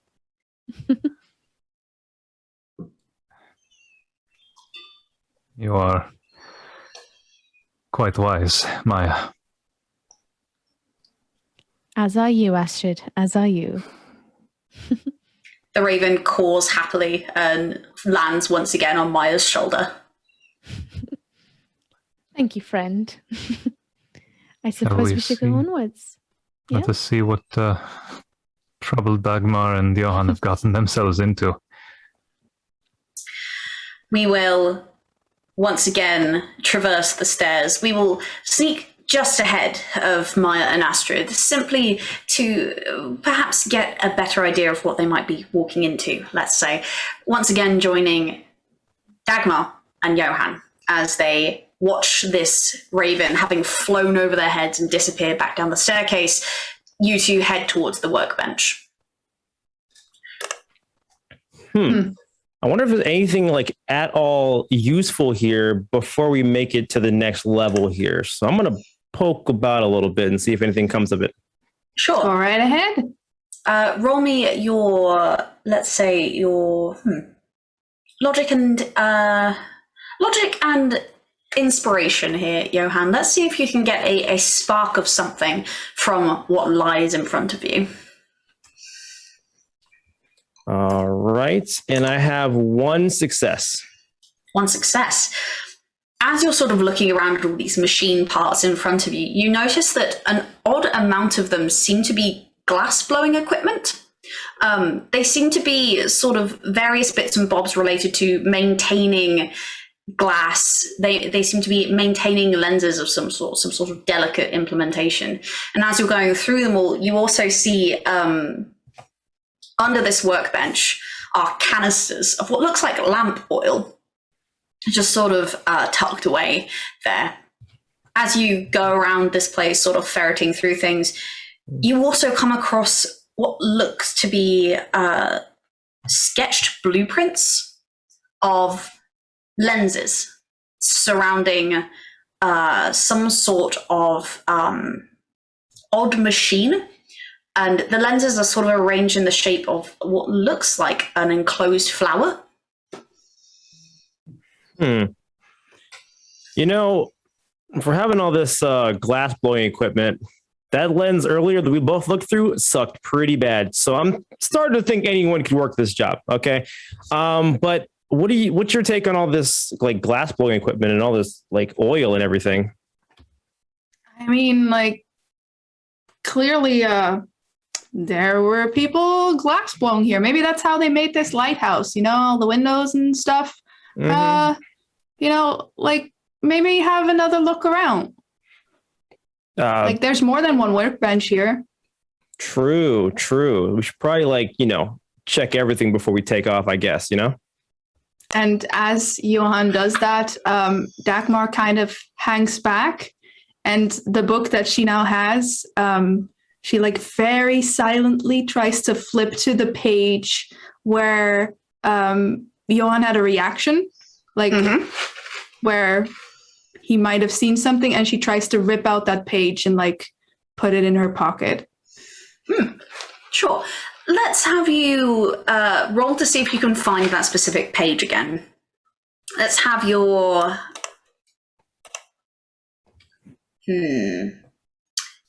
empathy, please, and your manipulation. All right.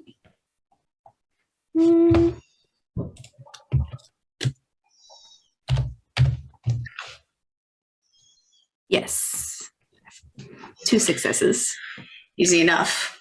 You managed to see, whilst you were leafing through the book, that at the very back is where he had his epiphany before.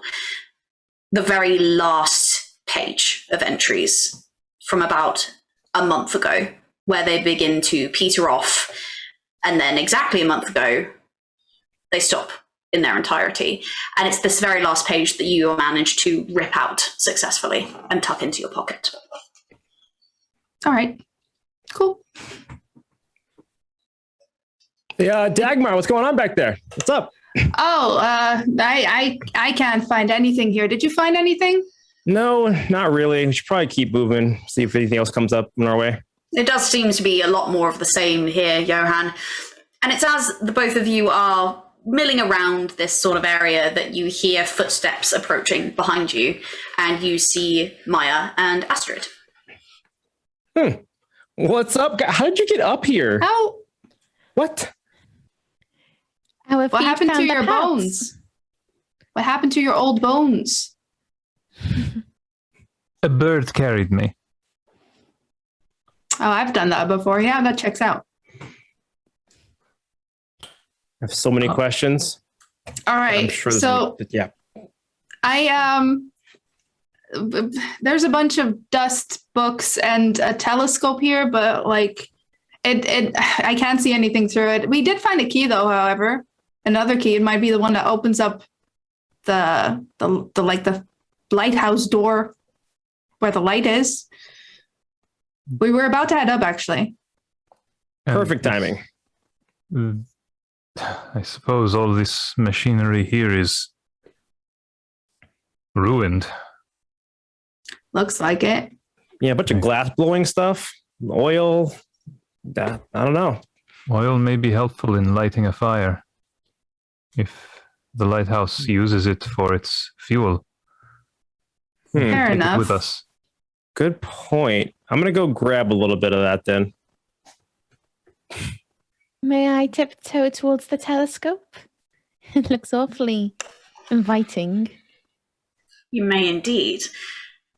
As you take a look through, are you looking for things that would be visible through the telescope as is, or would you look for things beyond the mortal ken?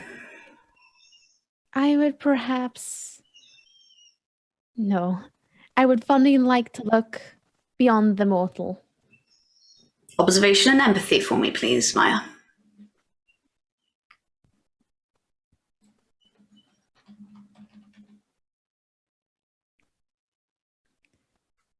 Was that empathy, did you say? Observation and empathy, yes.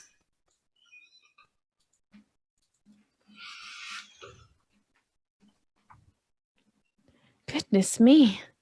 4 successes. As you look through this telescope, at first you are greeted by a sight that is very familiar to you. Roiling waves crashing against a far-off shore. But the image is unfocused. Something is stopping it from resolving properly, and you sort of reach forward along the telescope and you find where there is a small dial that will allow you to focus it a little sharper. You adjust it ever so slightly, and as you do so, you find the sweet spot, and it clicks into place, revealing the truth of what you're seeing. This lighthouse is pointed towards a small cove just to the north of the island, one that normally wouldn't be visible from most other places here. What drew your eye to it wasn't necessarily the fact that it is so well hidden normally apart from this very vantage spot. It isn't even that through this rain you can just make out a odd bioluminescent glow. That is of course what caught your attention, but there's something more to it. This glow is a turquoise blue, in contrast to the slate grey of the rest of the ocean, and it spreads out like spilled ink from this cove. You can't see where it centers from, but you know that is where it is. More than that, you watch as the very spot of ocean that you have the telescope trained on is disturbed. A fin, a long, large dorsal fin, iridescent and shimmering. A blue-green color breaches the surface of the water and then disappears once again.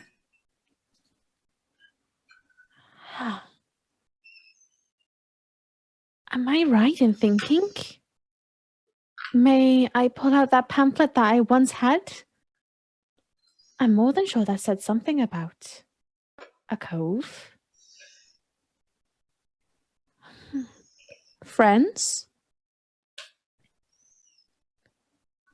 It appears our path might be illuminating itself without the need of light made by mere mortals of our kin. That means what? Where do you see this path, Maya? It's not a path per se, but more a goal in mind. A goal beyond a goal. This telescope, you see? If you look beyond it, just beyond, there is a cove ahead. And something more. Something rather marvelous. Wow, goodness. I must have had a lot of inspiration juice because I saw nothing. Same. Also, Drink Maya, from my bottle. did you? I did. Did you? Oh, did you? I mean, I might have had like a sip, but like that's about it, you know? Mhm. Like, just wanted to make sure. Also, Maya, you got a little, never mind. So anyway, Astrid, what's the move? Where are we going next? Let us see what lies above, and then perhaps we go to this other destination. Okay. As you ascend from the second floor to the third, Maya, your raven friend remains on your shoulder. And as you ascend, you note that the staircase remains sturdy. It seems that it was that very specific section of staircase only that has been affected in the way that it had been. It allows you ingress to the third floor, where there is a odd sight that spans out ahead of you. It's where the staircase ends, for one thing. Here, there seems to be a maze of a storage area. But instead of shelving, the maze is made up of huge, shattered lenses. Standing about the same height as the tallest of you, rows of them greet you with frames twisted and broken, smashed glass forming jagged, disjointed shapes. Broken glass coats the floor like crushed opal. At the back of the row, like a carriage awaiting its rider, is a large metal platform, the size of a hole in the ceiling above it, rigged with pulleys that would winch it up to the next floor. The floorboards creak uncertainly below you as you move, and you can just make out that on the other side of the room, to your left, you see a ladder leading up to an open hatch in the ceiling. You hear a low, quiet rumble as well. Loose metal rolling back and forth on the wooden floor. I fear, even if we had wanted to, we would not have been able to light anything here. Why not? The lighthouse focuses its light somehow, and, well, it must use glass to do this, but it is all broken. It should be noted, you do not see the actual light element of the lighthouse. This seems to be where the spare lenses are kept. Though perhaps luck is on our side, and we will find the original intact. Well, this is kind of boring. So I'm gonna just climb up the hatch. Tell us what you see. All right. All right. Dagmar, as you climb up this hatch, you note that the length of the time that you are between the floors seems far longer than it should be. It seems like you're in darkness for a while, and as you look up, you do see the pinprick of light where it would let you ingress into whatever's above, but directly to your left, there is some sort of odd crawl space that has been left open. Can I see anything? Is it completely dark? It is pitch black. All right. But I believe you still have one of the lanterns. Yes, I'm guessing I have it like tucked on my belt here, and like I grab it from the belt and I like hold it in front of the crawl space. As you hold it up, you see where it allows ingress into what looks like a boxy room of some sort. There appears to be some sort of markings on the floor, and there's an odd stench to the place, kind of like an ozone smell directly after a lightning strike. Ooh. Do I recognize the what's on the floor, the symbols? You think you'd probably have to get closer to get a look. I yelled downstairs, like, I found a weird crawl space. I'm gonna check it out. And like I head into it. Okay. As the rest of you hear this, we will check in with you shortly to find out what you would do. But Dagmar, as you enter this space, you see that it is almost like a supply cupboard style gap in between these floors.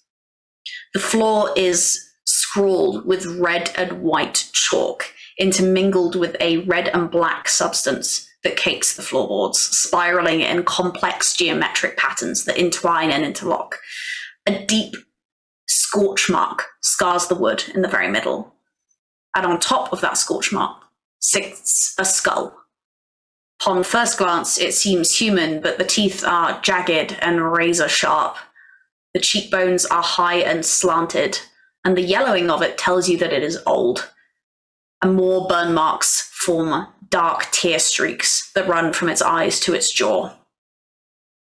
At the very back, there is some sort of table upon which is a stack of books, a familiar sheet of paper that has been torn at the top, and some odd bits of rock and crystal.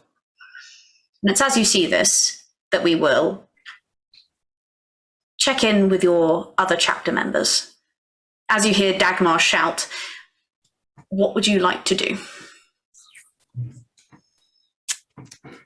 Did she say crawl space?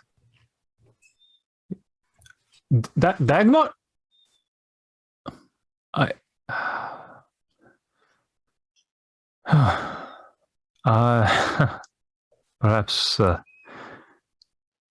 Perhaps we should go up after her.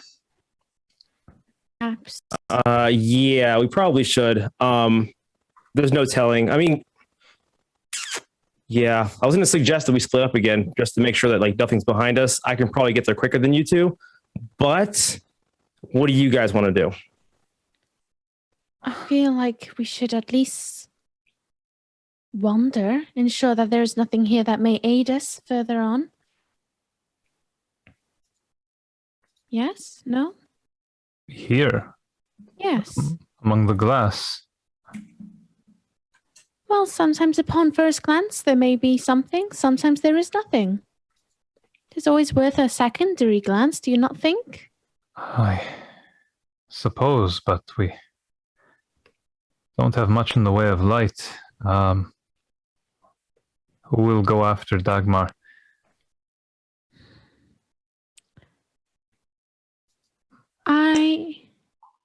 I will tiptoe towards Dagmar. I will have a look. I will ensure she is on the correct journey. Here, take our other lantern. You sure you do not need it? Well, here there are the lightning flashes to illuminate occasionally, and But what bits of sun can Johan appear. and his toes and heels amongst all this glass, is that not wise? True. This is true. Will you be all right in the dark?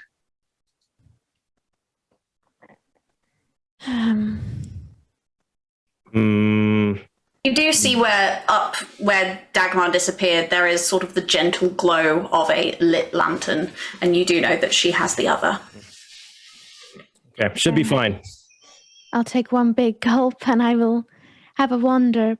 Before I do, may I check in with the crow to ensure that it may want to go upon this journey with me, or may it want to sit here with Johan and Astrid? Of course. As you sort of look down and sort of check in, it nuzzles its head once again into your head, and just sort of gives a gentle, quiet caw into your ear, and sort of stays put. Onwards we go then. Okay, Maya, you are heading towards Dagmar. Mm-hmm. Johan, Astrid, what would you like to do? There's a pulley here, right? There is. It seems to be some sort of dumbwaiter-like attachment that goes to whatever's above. I want to pull that. I want to see what happens. All right.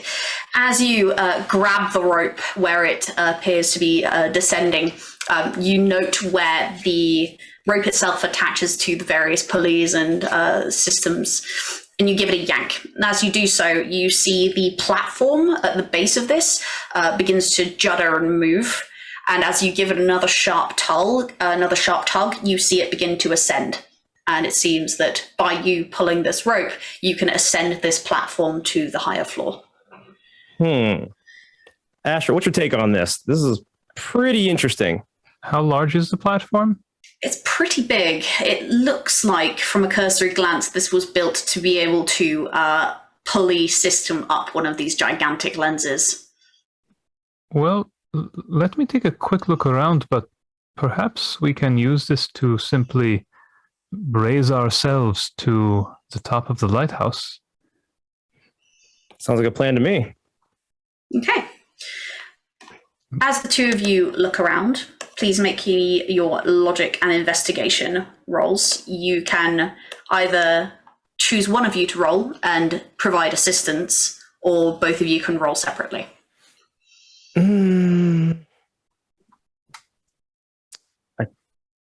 I kind of want to lend you assistance because it's not my strongest category.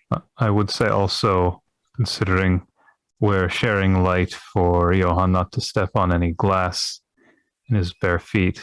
That makes sense. So that's the plan. Okay. Astrid, please make me your logic and investigation with additional dice for Johan's help.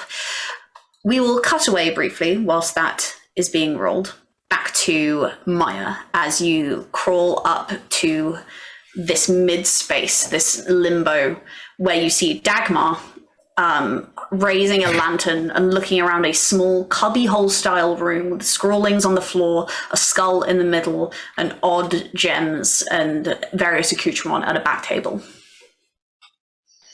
Dagmar! Maya, hi. Hi. What have you found here? I am not entirely sure. It looks kind of like some sort of ritualistic thing again. I don't know. What are these, like summoning circles? Maybe I have no idea. Does this seem familiar to you? I mean, there's a skull. Can I Dagmar pokes at the skull. Okay. You poke at the skull. nothing seems to happen, but it does sort of jolt back as you push it. It's a lot lighter than you imagined it to be.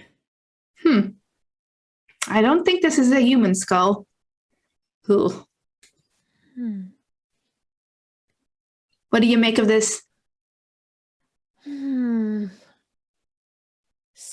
There must be something about this space, so peculiar, so small. With this Maya lets her fingers tendril across the floor, hoping it's going to guide her towards a deeper understanding of what may have happened here. Okay. Roll me your empathy and observation, please, Maya. Let's add an additional dice to this roll, too.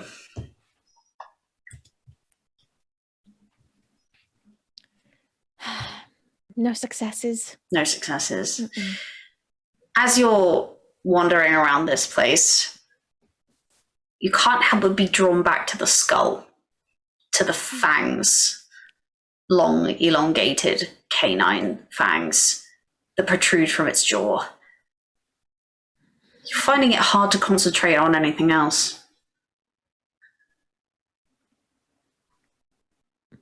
I reach out and stroke the fang upon the skull. I believe your assumption may be right, Dagmar. I would like to pick up the skull and have a deeper inspection upon it. As you pick it up, you watch something metallic clatter to the floor. And as you watch, another metallic key dislodges from the skull and hits the deck. But you are holding this skull, and like Dagmar found, it is a lot lighter than you thought it might be. I suppose that may be our answer on the floor there. How curious that this skull is so... How is it so... almost weightless? Skulls don't look like this. Dagmar goes to grab what fell on the floor. You see it is another key, very much akin to the other that you have found. This one says 21 on it.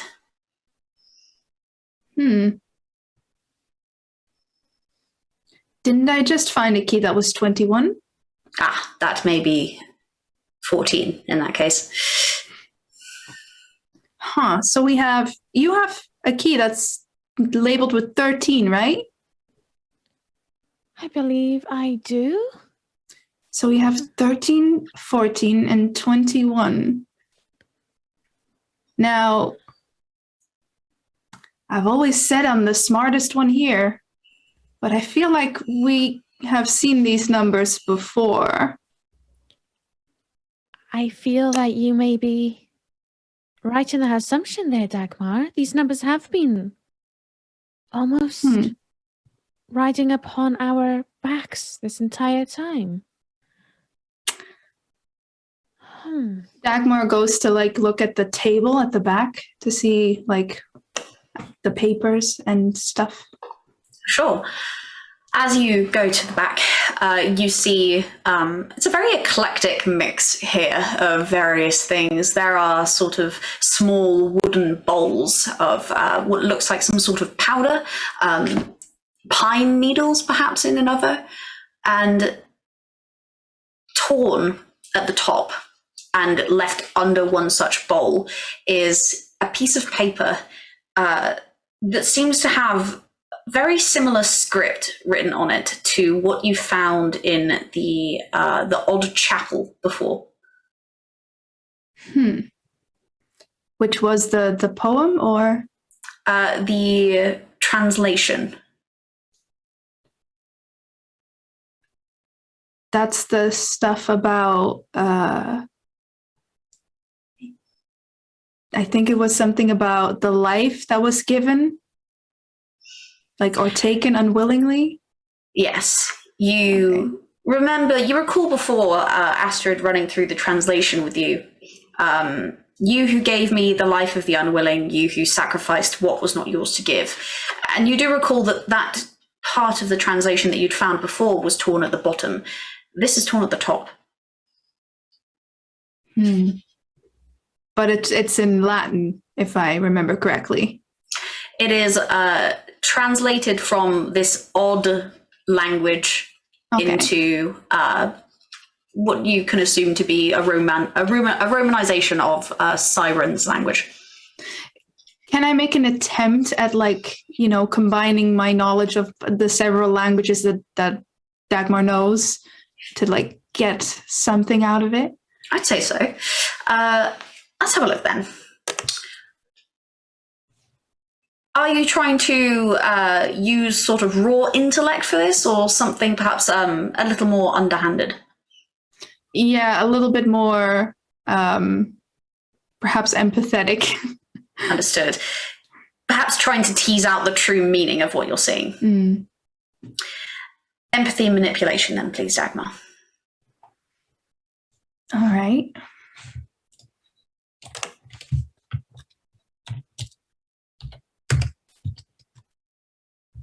One success.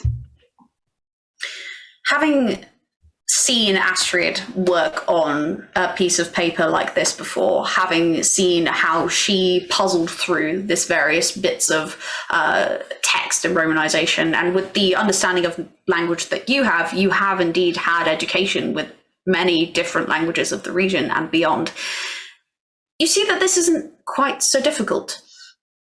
It makes sense. There's a formula to it.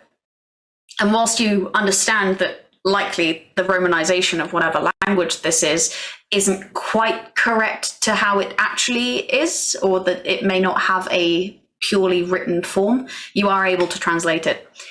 And you work out that the part of the song that you've been hearing, that this part of the translation lets you puzzle out, is "You will die by what you fear most."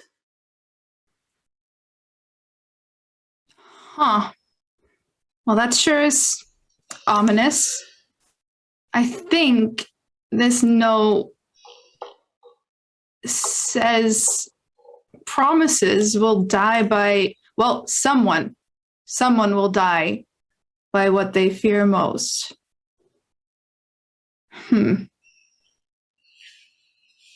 Oh, I think it's the same note that, like, this is the top, and what we found earlier is the bottom. So combine the two. You will die by what you fear most. And then the other part was you who gave the life of the unwilling. I think it's a threat to whoever gives the life of the unwilling. I think maybe this is something for Astrid to look at. I'm doing my best, but I believe this may be something Astrid always seems to be more versed upon, is literature. yeah. I mean, I get language, but not reading. All right, well, is there anything else, like, of worth that I can spot? Like, anything that would mean anything to Dagmar? Let's see, shall we? Please make me your precision and stealth. Let's see if there's anything you would like to get your fingers on. May I also help with the looking? Of course you can. Add an additional dice to this roll, please, Dagmar. All right. One success. As you're wandering around this place, you have a trained eye for seeing what others wish to hide. And it's as you're making your way around that you feel the weight of the knife in your pocket. And you remember how you found it. You remember that you must look at what is different about each surface, puzzle out what perhaps doesn't quite add up. And it's by doing this that you manage to see one of the panels on the wall doesn't quite line up correctly.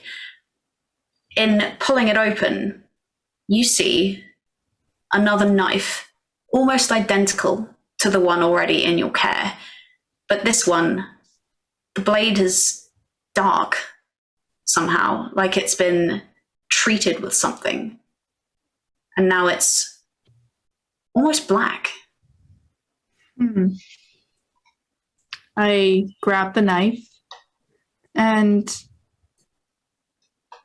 I'm assuming that, it doesn't mean anything to me specifically that it's black. Like, I don't know what that means. Unfortunately not. Is there something here that is organic that I could cut to see, like, maybe a piece of rotting food? Not really. There are sort of odd bits of foliage around. There are like small buds of flowers that have been dried out and left in these sort of ingredients bowls at the back that you could test the knife on if you would like. Yeah, I grab something and just try to slice it, see if anything specific happens to it.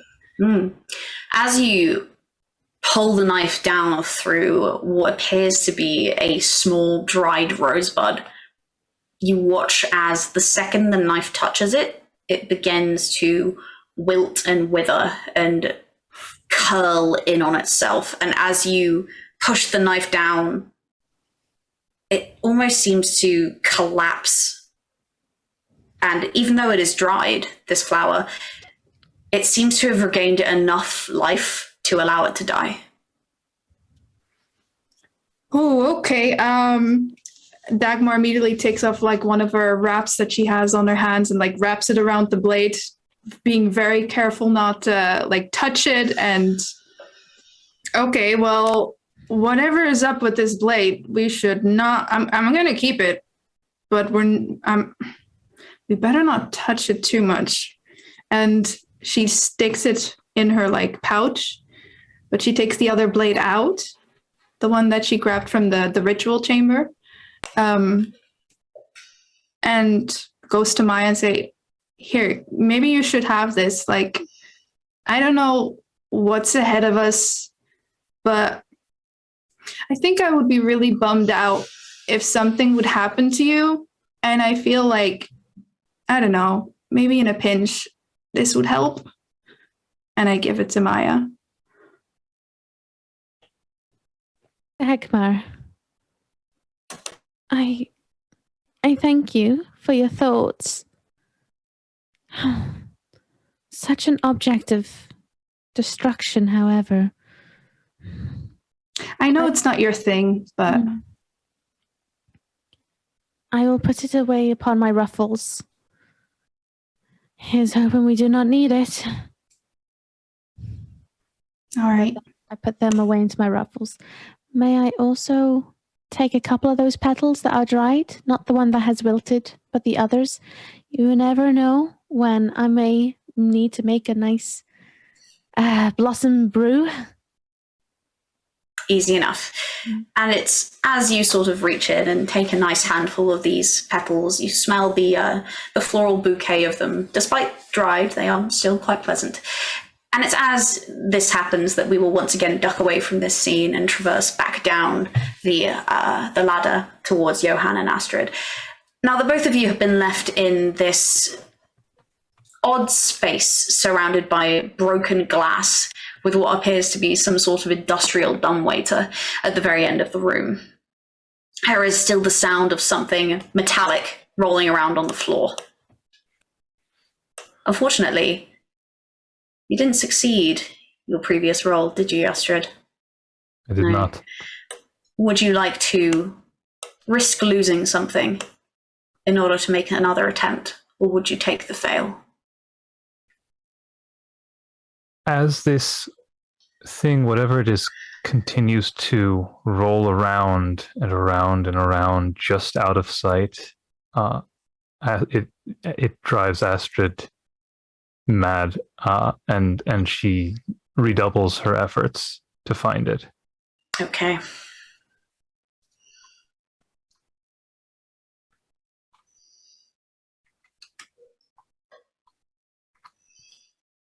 2 successes. 2 successes. As you stalk around the room, Johan, you watch Astrid get more and more frantic. Astrid, you're going to take the angry condition for me as you begin to feel your emotions heighten and spark. You feel the adrenaline coursing through your veins, and as another clap of thunder rolls through the room, you're just about to put your fist through one of these bloody lenses when you see what is creating that noise. It seems to be tiny balls, tiny ball bearings that are rolling across the floor. Now, being a learned person, Astrid, being someone who has traveled a lot, I will say that you do not need a roll to know what these are. Those are musket balls. There are about 3 of them.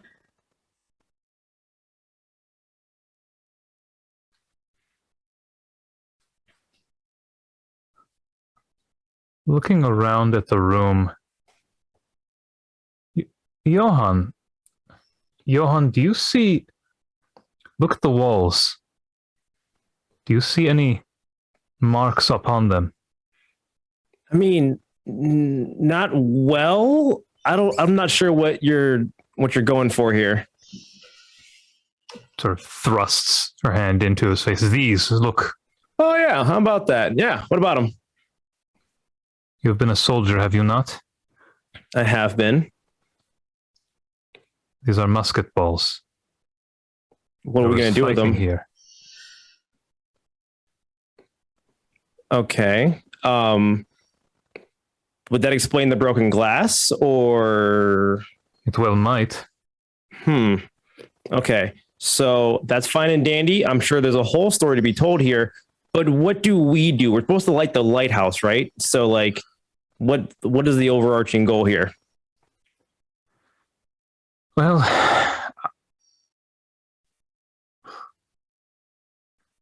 Johan, I don't know.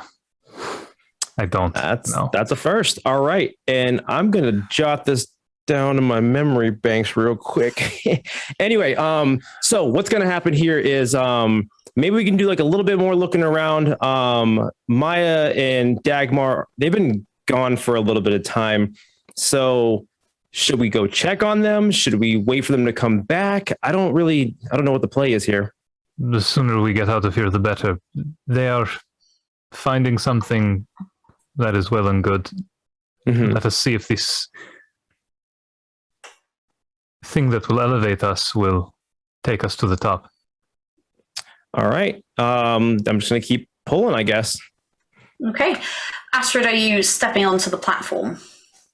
I am. Is there a way for Johan to keep pulling from on the platform? Unfortunately not. It does seem like there is a need for someone to be here operating the system. Astrid hops on with the lantern. Okay. All right. Pulling away. Johan, roll me your physique and your force, please. All right.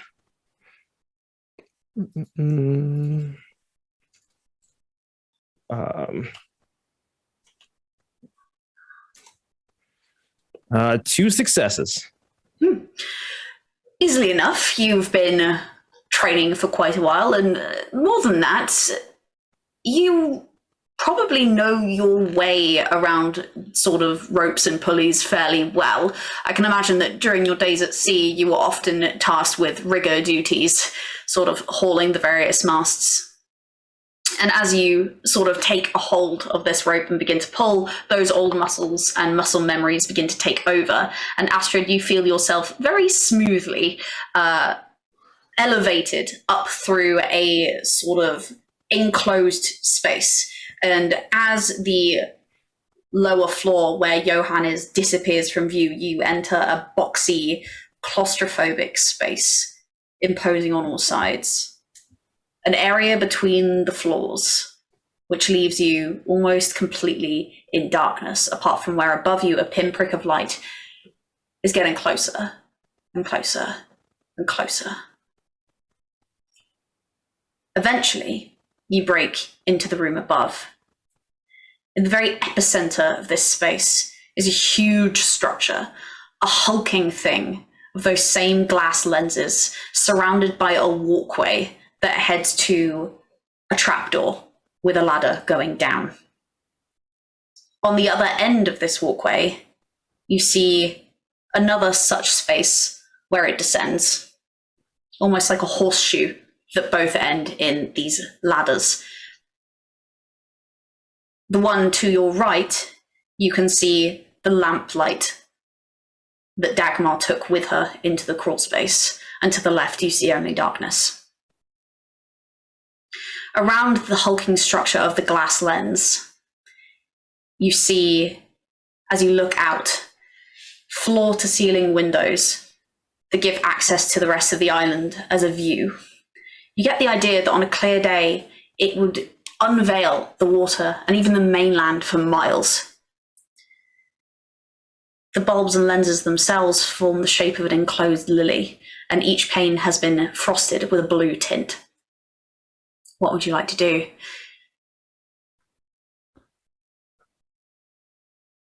Does this lens and bulb, do they look damaged in any way? Doesn't appear so.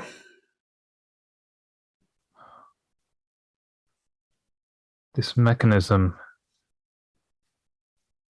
is there a control panel? It doesn't look like there is one on the walkway that you're standing on, but you've not explored the area to the left yet. Seeing nothing immediately ahead, seeing the light from the right, Astrid heads toward the dark corner. Perhaps there is something to find there. Understood. We will cut away briefly. Johan, you feel the rope go slack as Astrid steps off of the platform. You sort of feel it buckle a little bit under the lack of weight and sort of lower it. You're able to lower it back down to its resting position quite safely. Okay. You know, in hindsight, maybe this was not the move. Is there anything around me? There are the broken lenses, there are musket balls on the floor, there are windows leading out onto the rest of the sort of island giving a view, and there is that sort of ladder and trapdoor where Dagmar and Maya disappeared up.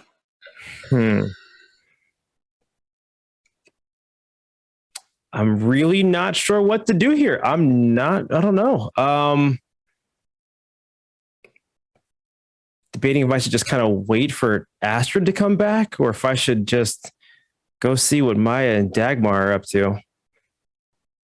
I mean, is it an option to kind of just wait and see if Astrid kind of comes back? I mean, I don't know, because like I'm sure Dagmar and Maya, they're chilling, they're probably fine. So sure, yeah, know. You can hang out by the mechanism and sort of wait forlornly for your friends. That is absolutely fine. That is the move. We will cut away from you briefly then, Johan, and head back to Maya and to Dagmar in this crawl space. You both, having collected what you need to collect from this area, find yourselves in a position where going back down this ladder would take you back to the third floor, and going up it would take you to an unknown area. It seems to be a pinprick of light up above, but you can't make out much more than that. I'm thinking we should head back up. I wanna light up the ocean. I honestly, I'm not sure if I believe anything's gonna happen when we do, but I'm curious to find out. I'm gonna climb up. Are you gonna come with? I would love to. Okay. As you both ascend this sort of trapdoor and ladder, you begin to hear footsteps on the floorboards above you. And as you poke your heads out and ascend, you too see this hulking calla lily-like structure of lenses with an odd mechanism in the middle, a gangway that loops around it, and a set of windows around that edge that give it ingress into a view of the rest of the island. And you do see Astrid making her way away from you towards the other end of this walkway. How did you get here? Oh, you have made it up. Good. There is a pulley system. Johan brought me up. Where's Johan? Is he still down? I believe so. Yes. Dagmar leans into the ladder down and goes like, Johan, we're all up here. I'm on my way. Okay. You wait for a few moments, and Johan, you are able to crawl your way up the ladder, past the odd crawl space directly to the left, and ascend into the light room to join your compatriots. Yo. All right. Well, now that we're all here, did you check if the lighthouse still works, Astrid? I was just doing so. The light bulb looks intact, at least, but I do not see a mechanism to start it. Perhaps you can help look? I'll take a look. I mean, I'm not particularly well versed in lighthouses, but I will. Okay.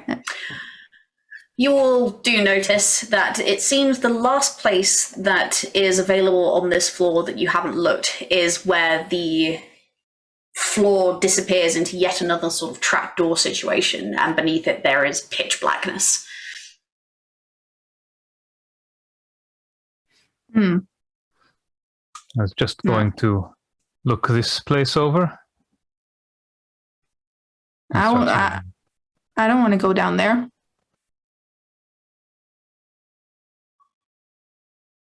You will jump a gap, but not go into darkness with a lantern. It's dark. You have a lantern. I just got up here. I climbed a long way. Why do I have to do it? Haidar Agnera. Very well. Astrid just stalks over. Ever put upon Astrid. As you descend through the trapdoor and into this space, you have a lantern with you, do you not? I do. Good. You see a small cubbyhole style room with no windows. It is a purely utilitarian space. And taking up the majority of it is a hulking mechanism of gears, pipes, and metal pillars that disappear above into where the lenses are. On the structures themselves appears to be some sort of metallic panel of levers and dials, including 3 locks, above which are engraved the numbers 1, 2, and 3. And above that, in very ornate script, has been engraved the words, "Light the oceans."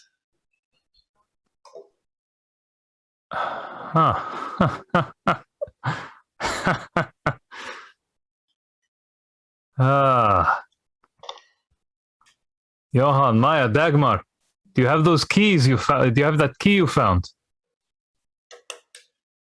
I do. I also have a key. We may need... How many keys do you have between you? Some. A Not few. the time, Dagmar. What do you need keys for? Do you want to light the lighthouse or not? Yeah, I want to light the lighthouse. You know what? I'm coming down there.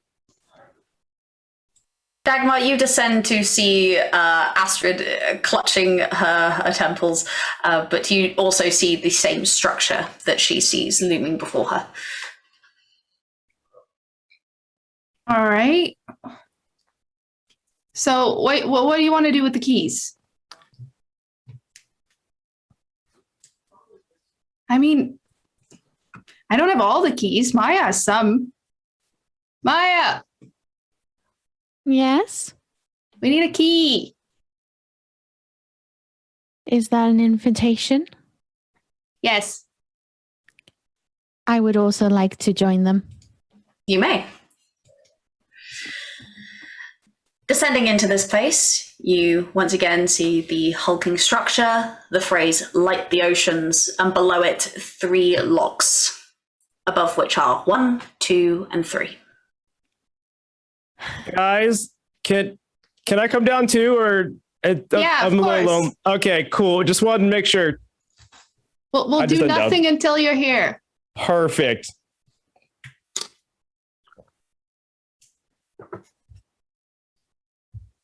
Remarkable, is it not? This structure. I mean, I do want to point out that it says 1, 2, 3, not the numbers of the keys we have. Perhaps The keys have numbers on them? Yeah. Mine has 14 and 21, and Maya says 13. It's the numbers we've been seeing everywhere, but we've not seen 1, 2, 3. Perhaps it's an order? All right. You know what? I'ma try- Wait.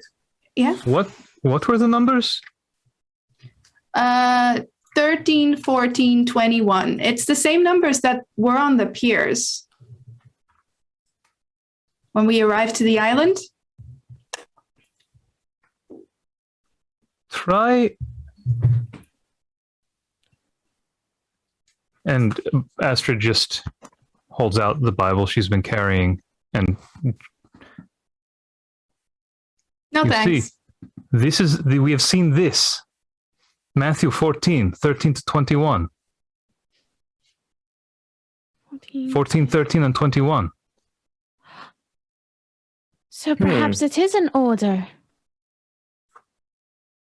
Worth a shot. 13, 21. What are you waiting for? Oh. So wait. So 1. The first one is 14. The second Alright. is 13. And the final should be 21. Okay. Dagmar goes to put in 14 in number 1. Okay. As you do so, you hear something clunk as the key is entered and turned. It seems to accept the key. Maya, your turn. I suppose it's a greeting, is it not? So I also place in my key. There is another clunk and a whir. Jan, would you like to be included? And I had. Oh my number God, I was going to ask, but I 21. wasn't sure. Oh my God, yes. Okay, Here's 21. I got it. Thank you. Okay, I got it, guys. I feel so included now. Thank you. There we go. Put it in the door. As the High last key is turned in the lock, and Dagmar and Johan share a jubilant high five that sort of echoes throughout this cavernous space, there is a clunking whir, like a twisting knife stuck between metallic gears, and you begin to hear the mechanism of something groan and hiss. A low hum begins to emanate as something clicks into place, and the hiss of liquid being funneled at high speeds joins the cacophony. Above you, you hear a thunk and a spark and another hiss before you see the glow of the light begin to shine above you through the hatch. Bold, brave, and bright. Rays of it streak like bright daylight down into the room where you stand. I think we did it. Whoa. Dagmar climbs back up immediately to see. As you all emerge back up into the light room, you have to at first sort of shield your eyes from the brightness of it. But once you do, you see that the driving rain has lessened, taking the mist with it. Now slowing to a persistent, gentle patter, and with the aid of the lighthouse's glow, you're finally able to see the whole island. Back the way you came, you see the road leading to the docks, the foundations of the old mansion, the hulking figure of the warehouse, and something else. Not far from you, you see where the island drops off to a steep incline. Over that ridge, you see a glow like bioluminescence spreading out to the ocean beyond, turning the water from a churning slate grey to an eerie turquoise green. Piers jut out from somewhere hidden by the cliff, and unlike the dock you visited before, all are still intact. That is that Maya? Is that where you saw? It's definitely where our journey looks like it will be going. Towards those lights in the distance. Do I see any boats? Make me a logic and vigilance check.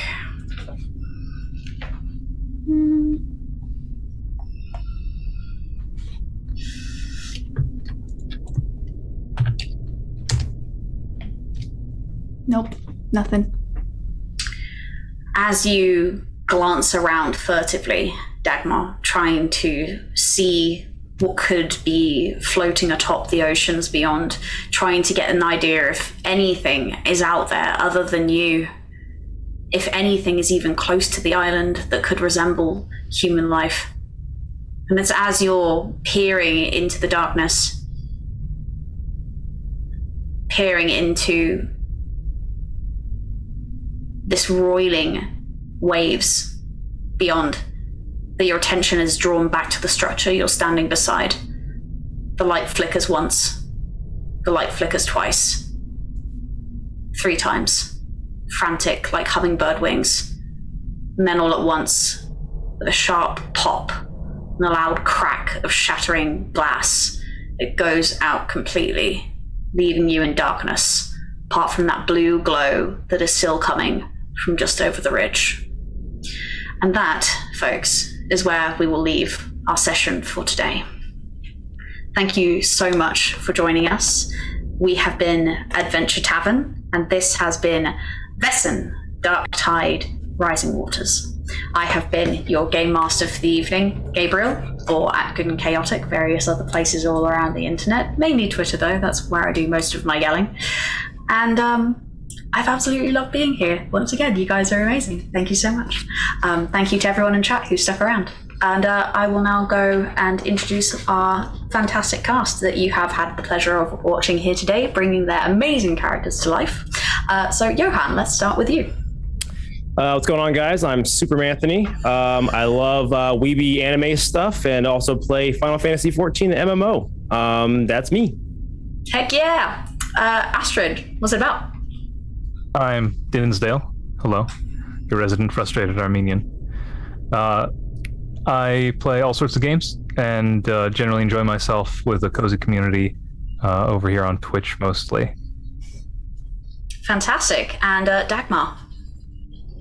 Well, I'm Zara Zodiac. I've been Dagmar today. You can find me under the name Zara Zodiac pretty much anywhere on the internet, but mainly on Twitch. Currently, I'm playing mostly Oblivion, and I've made some soap, even though I don't know how to make soap. So yeah, that's basically everything you'll see me do. I promise to play every single game that I own, so chaos. We love to see it. We love to see it. Maya, who are you in the real life? Oh, hi. I'm Izuki, outside of being Maya. Equally a bit of a weirdo, but all about that trash stream chaos. I play a lot of horror games, although not at the moment because my PC decided to yeet itself, but it's okay. We're going to do some Halloween hijinks instead for a while. I love Halloween hijinks. Very excited. Halloween is soon. Spooky season. Spooky season is an everyday if you try hard and believe in yourself, and also if you traumatize your players every week on Adventure Tavern. Right, and with that in mind, I think we should leave it for today. I'm going to go and drink a lot of hot chocolate and yell at my partner, probably. Thank you all for joining us. You've been an absolute delight, as per the usual. Find us all on our various Twitters. We're all around the place. We're also on the Adventure Tavern Discord. Thanks for hanging out, and we hope to see you all here again next week. Same time, same channel, same shenanigans. Bye, guys. Take care.